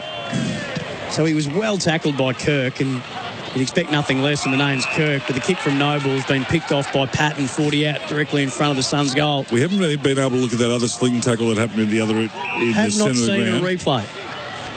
I thought that was a 2-weeker. That was as bad because there's a jumper sling and a dump. And we'd love to tell you who it was, but it was just right on the edge of our vision. We saw it as the camera was panning right. So as play goes on, Rowbottom overcooked the kick, looking for Mitchell on the outer side. Jeffrey claims it. He kicked it into the man coming at him in Rowbottom. So it skids inside the Suns forward 50. Florent was turned 360 in the tackle. Coughed it up to Ainsworth. Rao coming through. Crashing, banging. Kirk comes up off the deck. Sheldrick taken to ground. Amati was clean when he picked it up and fed it out. Kirk tumbled it into the centre. Adams had it sit nicely. Looping handball over the top, and Corey Warner's off. Away and kicking to vacant space. And there is no one in that same postcode except Sam Collins.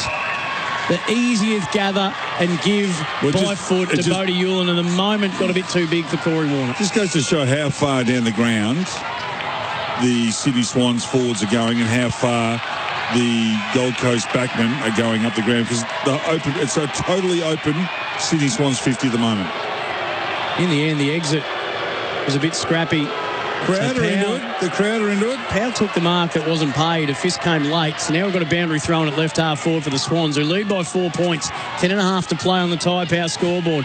Rowbottom by hand. Got it to Fletcher.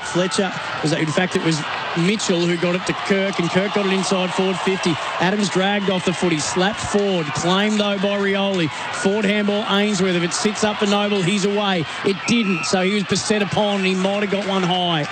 And it might be a little fortuitous. Very Caleb fortuitous. Mitchell exasperated, hands to head. 10 minutes left. Noble's going to have to come back. He stepped off his line. Spoke to him when I was up at the Gold Coast. He's just loving being back around his family again. Dave and Mum Sam and brothers up there now too. They spent a long time away from each other, the family, but it felt like it was the right move for him. Kick inside forward 50. Long couldn't mark. Francis made sure, and we'll have a boundary throw in about 25 around right point post. Inside forward 50 for the Suns, who have kicked 3 goals to zip in this quarter, so they're finishing well, Box. Yeah, and if you just joined us, a couple of injuries early. Errol Goulding out pretty much in the first 10 minutes. And Mac Andrews, he lasted 35 seconds. He hurt his rib, so he's out as well. And David Swallows hurt his shin. He's done. And been a couple little niggles, but they're the 2 majors. So ball in dispute and bodies pile in. So umpire gives himself a hug and says, I'll ball it up. About 65 out, 5 metres in from the boundary, right half forward for the Suns. And we know Sydney got more depth to come back than what the Gold Coast Suns have. Like, they're missing a plethora of talent. Rao doesn't care who's in the way. He actually took the ball out of Anderson's hands then, and then got done for holding the ball, and Anderson's filthy. They've played enough footy together, so they should know each other who's got it. He legitimately took the ball out of his captain's hands. He just sees it and goes and gets it. He doesn't get it. Even if the umpire's got it, he'll tackle him. So Sheldrick lengthy down the line. McCartan couldn't mark, but he did bring it to ground.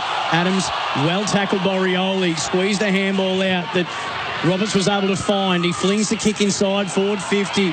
Surging onto it was Hamling, who's been thrown forward. Closey spun away from him. Got it to Jeffrey. A little bit too cute on the kick. That was brilliant from Roberts to just make sure that Ainsworth couldn't take it. It spills back to Ainsworth. Little fresh air. Lovely little sidestep from Anderson, but the handball was a hospital one. Rowbottom won it back. Got it forward to Kirk. Hanley comes in to the top of the square. Backpedaling McCartan, mark or front contact. Take your pick. But he took the mark in the end, and Collins is going to give away 50 if he's not careful. Pushed him over once, twice. Umpire really should have paid 50. McCartan played on. He's going to get brought back because the umpire had called time on. Yeah, that was, what is Collins doing? I don't know. He's but taking that a mark. Wasn't 50. It's a practice match, and he's standing on top of him. It could have been 50 twice. Yeah, it could have been. And we've seen 50s paid tonight that have been far less impactful than that. He's been good, McCartan. This is for his fourth. 4 goals. And scoring's been hard to do in this game, and that might just be enough. It's only going to be 10 points. There's plenty of time left, but it's a steadier they need. 1 in each quarter. So the experiment, the first bit of news that came out of Sydney when they restarted training late last year was the Dean Cox era begins. McCartan moved forward, and what's an inspired move so far, if this is anything to go by. 4 goals to be the leading goal scorer on the ground on the Thai Power scoreboard, and he's given them back a double-figure lead. 10 points it is. Just goes to show when you've got a coaching system in place. So Dean Cox would have been thinking about that well and truly whilst he was the underling to John Longmire. Regan maybe even floated at the horse. Just said, hey, he would have for sure. He would have for sure. But the coach has the final say, and that's the. So it doesn't matter how many assistant coaches you get. The head coach, he's the one that says where players are playing. And make no mistake about that. And as you know, he's going to get far more fanfare as a forward than he ever did as a defender. Oh. It's glory town up in the forward line. But down as a backman, no love. Jordan just surges away from the stoppage. Amadi crashed the pack well, and Collins was claimed in a really good tackle by Tommy Hanley. And I think he's been pinged, has he? He's got to be a 50 as well. And Collins is sort of a little headless because he's gone again and dumped the player to ground. He wants a piece of Taylor Adams. That queue is long and distinguished over the journey for Taylor. He could have given away 5 50s in the last minute. And not one has been paid. Tom Hanley's done some impressive things. Really well. So he's been involved in a lot. Now he's going to get the chance to go back and kick his first. From 25 out. You got it. 45 angle. He splits the middle. The mid-season draftee from last year. No, he can play. Yet to make his debut. Boy from Inverloch. Via the Gippsland Power. Started in the middle, Rowbottom, just the Matador move to shoulder arms and get the handball clear. It was a good contest by Amadi. He just took a couple out, and then Collins thought, I'll just take this young fella on, and was beaten. Really good tackle. Sometimes you think you're a bit stronger, but good technique. Stayed low, got his hands around him, wouldn't let him go. 13 touches and a goal for his evening. It's a bit like Lee Tudor in his prime, with the little curly top on top. So they've just had a mini flex, kicking a couple in a row. 16-point margin again. Rowell hunting. That's a good Adams contest making it with awkward for him, and Adams unceremoniously just hammered him into the turf. Warner got the same treatment for Humphrey, but he didn't have the pill. So it's going to be a free kick. Top right-hand point of the square. Corey Warner. They've given away some sloppy free kicks in the last 10 minutes here. The Gold Coast Suns. They've almost cost themselves a chance of winning just through discipline. Warner thumping high, long kick, double fist at the front from Jeffrey. Free kick's been plucked out. You can tell by the Bronx cheers that Collins. It's going to Collins. He's just going to spread to right half back on a Butterick.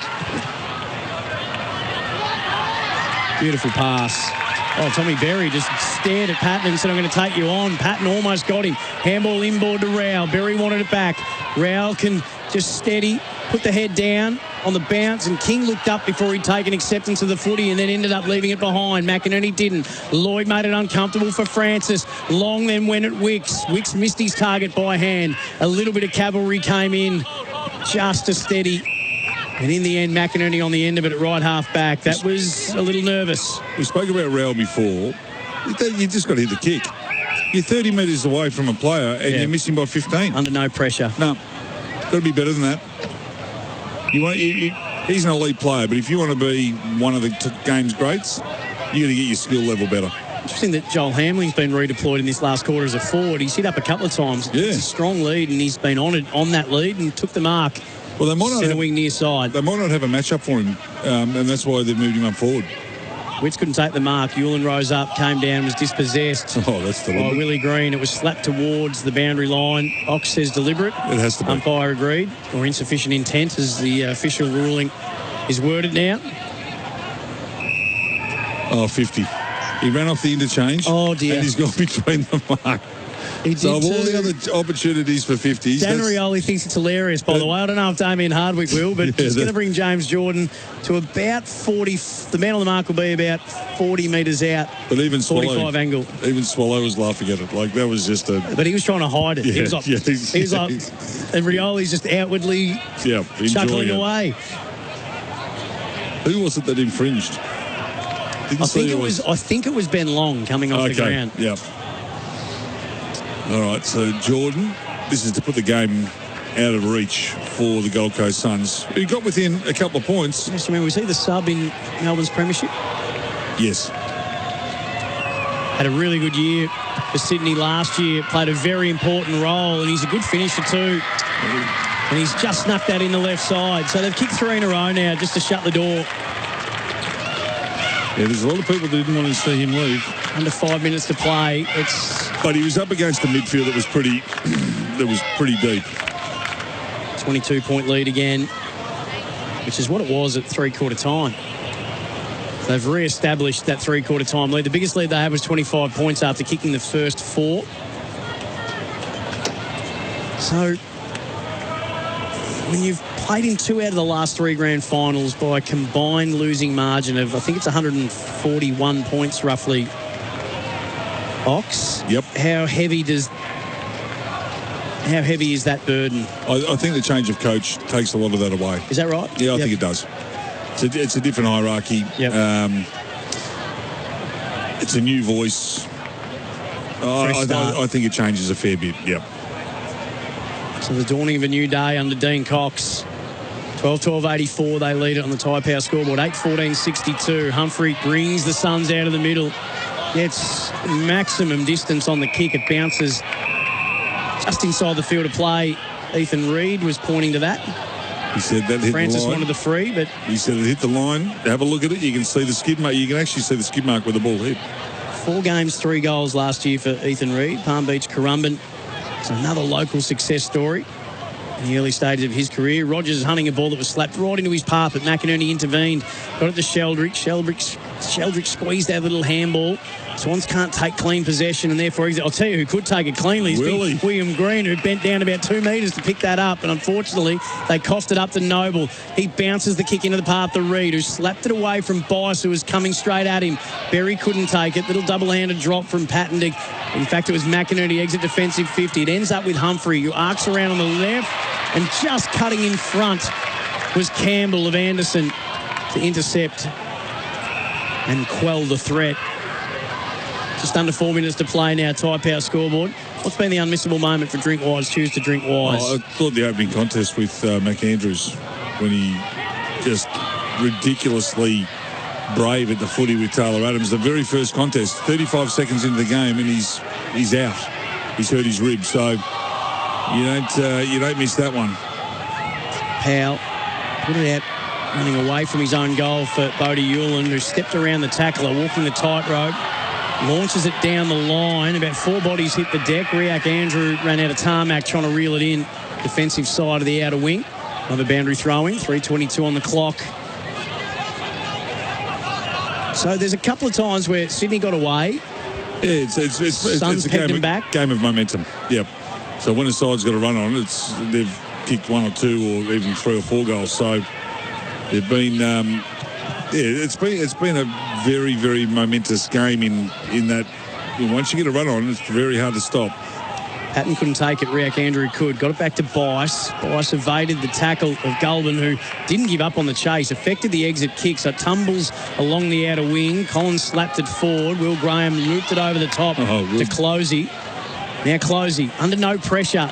Ethan Reid is just caught behind. In fact, he got ahead of Bice, but Patton got in front of him and just done a couple of really good things. Patton, the former Saint. Boundary throw in 45 around from the right point post. Sting's gone out of this. I reckon Willie Green needs a taxi or an ambulance. He is out. He just tried to chase before and he had the head down and he was trying to go through. Yeah, he's done. He just got all entangled with Witts, whose nose he may have broken. He's still got the claret coming out of it. Yeah, I reckon it's broken. I reckon he broke the top of it. Yeah, accidental. Right up near the bridge. But Green can barely move. He might not even be able to put his arms up on the mark here. So Witts wanted to give it off to Closey coming past, but he's going to be called back because the umpire called time on. 2 minutes 40 left. Hard to get a handle on this from a Sydney point of view. A lot of their best players out. So what does it all mean in the end? If there were two racehorses, you wouldn't be following the form guide. No black bookers? No black bookers here. To the right-hand side, pushes Witts on his kick from 45 on a 45, and another behind. The 24 scoring shots to 23. I think the story's probably in the 61 inside 50s to 46 in favour of the Suns, but the fact that they're going at 13% efficiency. They've got to get better at it. We know that. We know that. They've got to lower their eyes. They've got to be creative. They've got to honour the lead.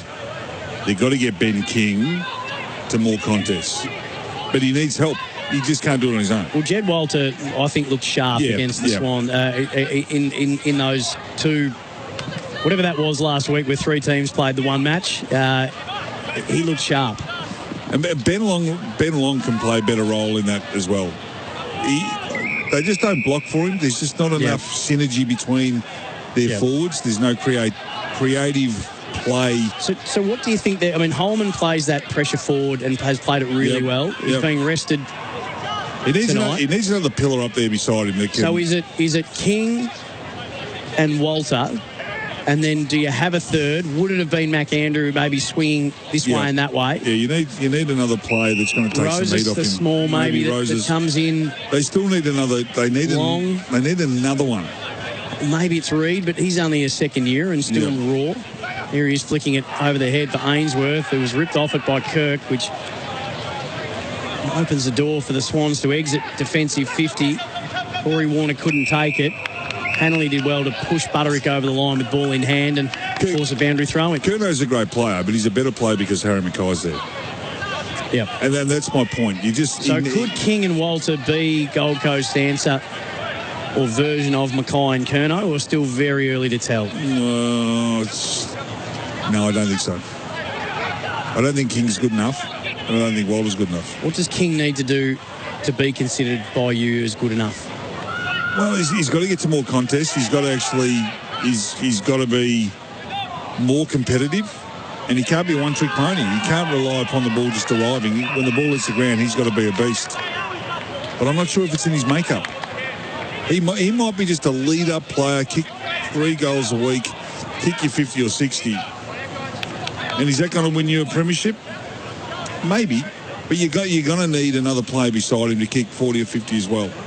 And you're going to need a tool that's competitive, that's going to tackle and bust every opportunity you can get. So the free kick to Ainsworth, and he had a leading target, which was Gulbin, but reading it even better off the boot was Caleb Mitchell, who's been impressive. 2 games last year. He's really put his hand up in no uncertain terms to add to that. And McCartan's been the real feel-good story and the highlight for Sydney of the evening. He's got up to help the defence, long lead up, right half back, down the line. Hamlin caught behind. He's got to go up against 2 in the air, and Jeffrey's going to come off limping for the Suns. So 95 games now into his 7th season for Ben King. Pick 6 2018 draft. A lot's been made of where Max might be at, but do you think that the spotlight should be on? But that's a good year last year, isn't it? 55 goals. It's a good year. It's a very good year. He's kicked 184 goals in 95 games. Averaging 2 a game? Roughly 2 a game. Yeah. What does that need to be for him to be taking the next step? No, is it 3 a game? I don't think it's just about goals. Okay. I think it's about effort. Yep. I think it's about consistency within games. Physical presence. He's been worked under it really easily there by Francis again. Luckily, and good backmen can beat him. He'll beat up on non-athletic backmen. So there's a siren. 12-84 in the end. The Swans. They got back within 4 points, the Suns, and they kicked the first 3 goals of the quarter, but Sydney answered with the last 3. 12-84 Gold Coast. 8-15-63 People's First Stadium. The Tyre Power, the big brands, better buys. Let's have a listen to the Swans song.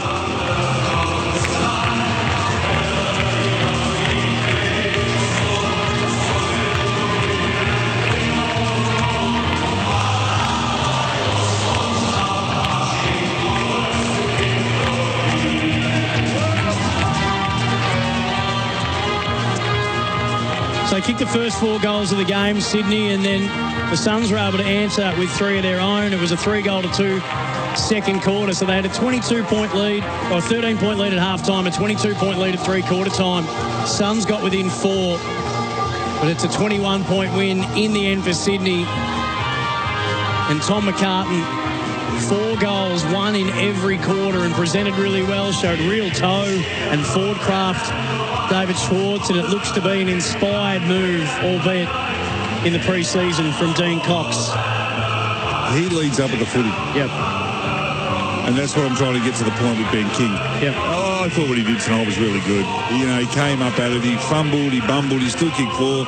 If he doesn't fumble, he kicks 6 or 7. So that's the sort of night he had. Amati kicked a couple as well, so that's a good 1-2 combo. 6 goals between them after Amati got 6 last week. Didn't see Amati got up the ground, didn't he? And he put pressure on, he tackled, he was clean and below his knees. And that's all forward line that's working, because when Amati was out, McCartan fired. When McCartan wasn't there, Amati fired. That's how you want your forward line to be. And Sydney have got the makings of a good forward line. Ainsworth and Closey, the only multiple goal scorers for the Suns. They got a couple each. Major ball winners, 35 for Noah Anderson, the standalone captain. Matty Rowell had 31, 18 of those contested. And Joel Jeffrey had 28 coming off half-back. And so they've got real options, haven't they, coming out of defence. Yep. So what they're going to be able to do with those running half-backs, with Jeffrey, with Johnny Noble, and with Daniel Rioli as well. But it's what happens inside forward 50. The big story for the Suns coming out of this, when you look at 63 inside 50s to 46, 12% efficiency. Yeah. The Swans weren't much better at 26, so a little bit to work on for both teams. Just a final word for Drinkwise, choose to Drinkwise. For you, David Schwartz? I thought Sydney showed a better style of football. I thought their run-off half-back was a lot better. Gold Coast Suns just looked a bit disorganised, a little bit in all areas, a little bit sloppy. So that's it from us from Macca's. The Fire New McSpicy Chicken McWrap is here. Macca's delicious new Biscoff range. Even more reason for a Macca's run. The big story, Mac Andrew injury, the rib and the ankle for Errol Goulden. We'll wait and see how that plays out. But the Swans have had a 21-point win over the Suns at People's First Stadium. Big thanks to DMG. Big thanks to David Schwartz. Big thanks to you and Ronnie for texting in. You're a very good man, Ronnie. We'll speak to you all very soon. Enjoy the rest of your Friday night. He's been a phenomenal servant for this football club, Lloyd. Kicker's on the way. He'll play game 250 in round 1, and he kicks the first goal of this evening. Now the kick comes inside. Campbell's an elite user on that left foot. McCartan had good position and then ran into the goalpost, tumbled over, but did get boot to ball from point-blank range. Just got a little sample of the slipper on it, and they've got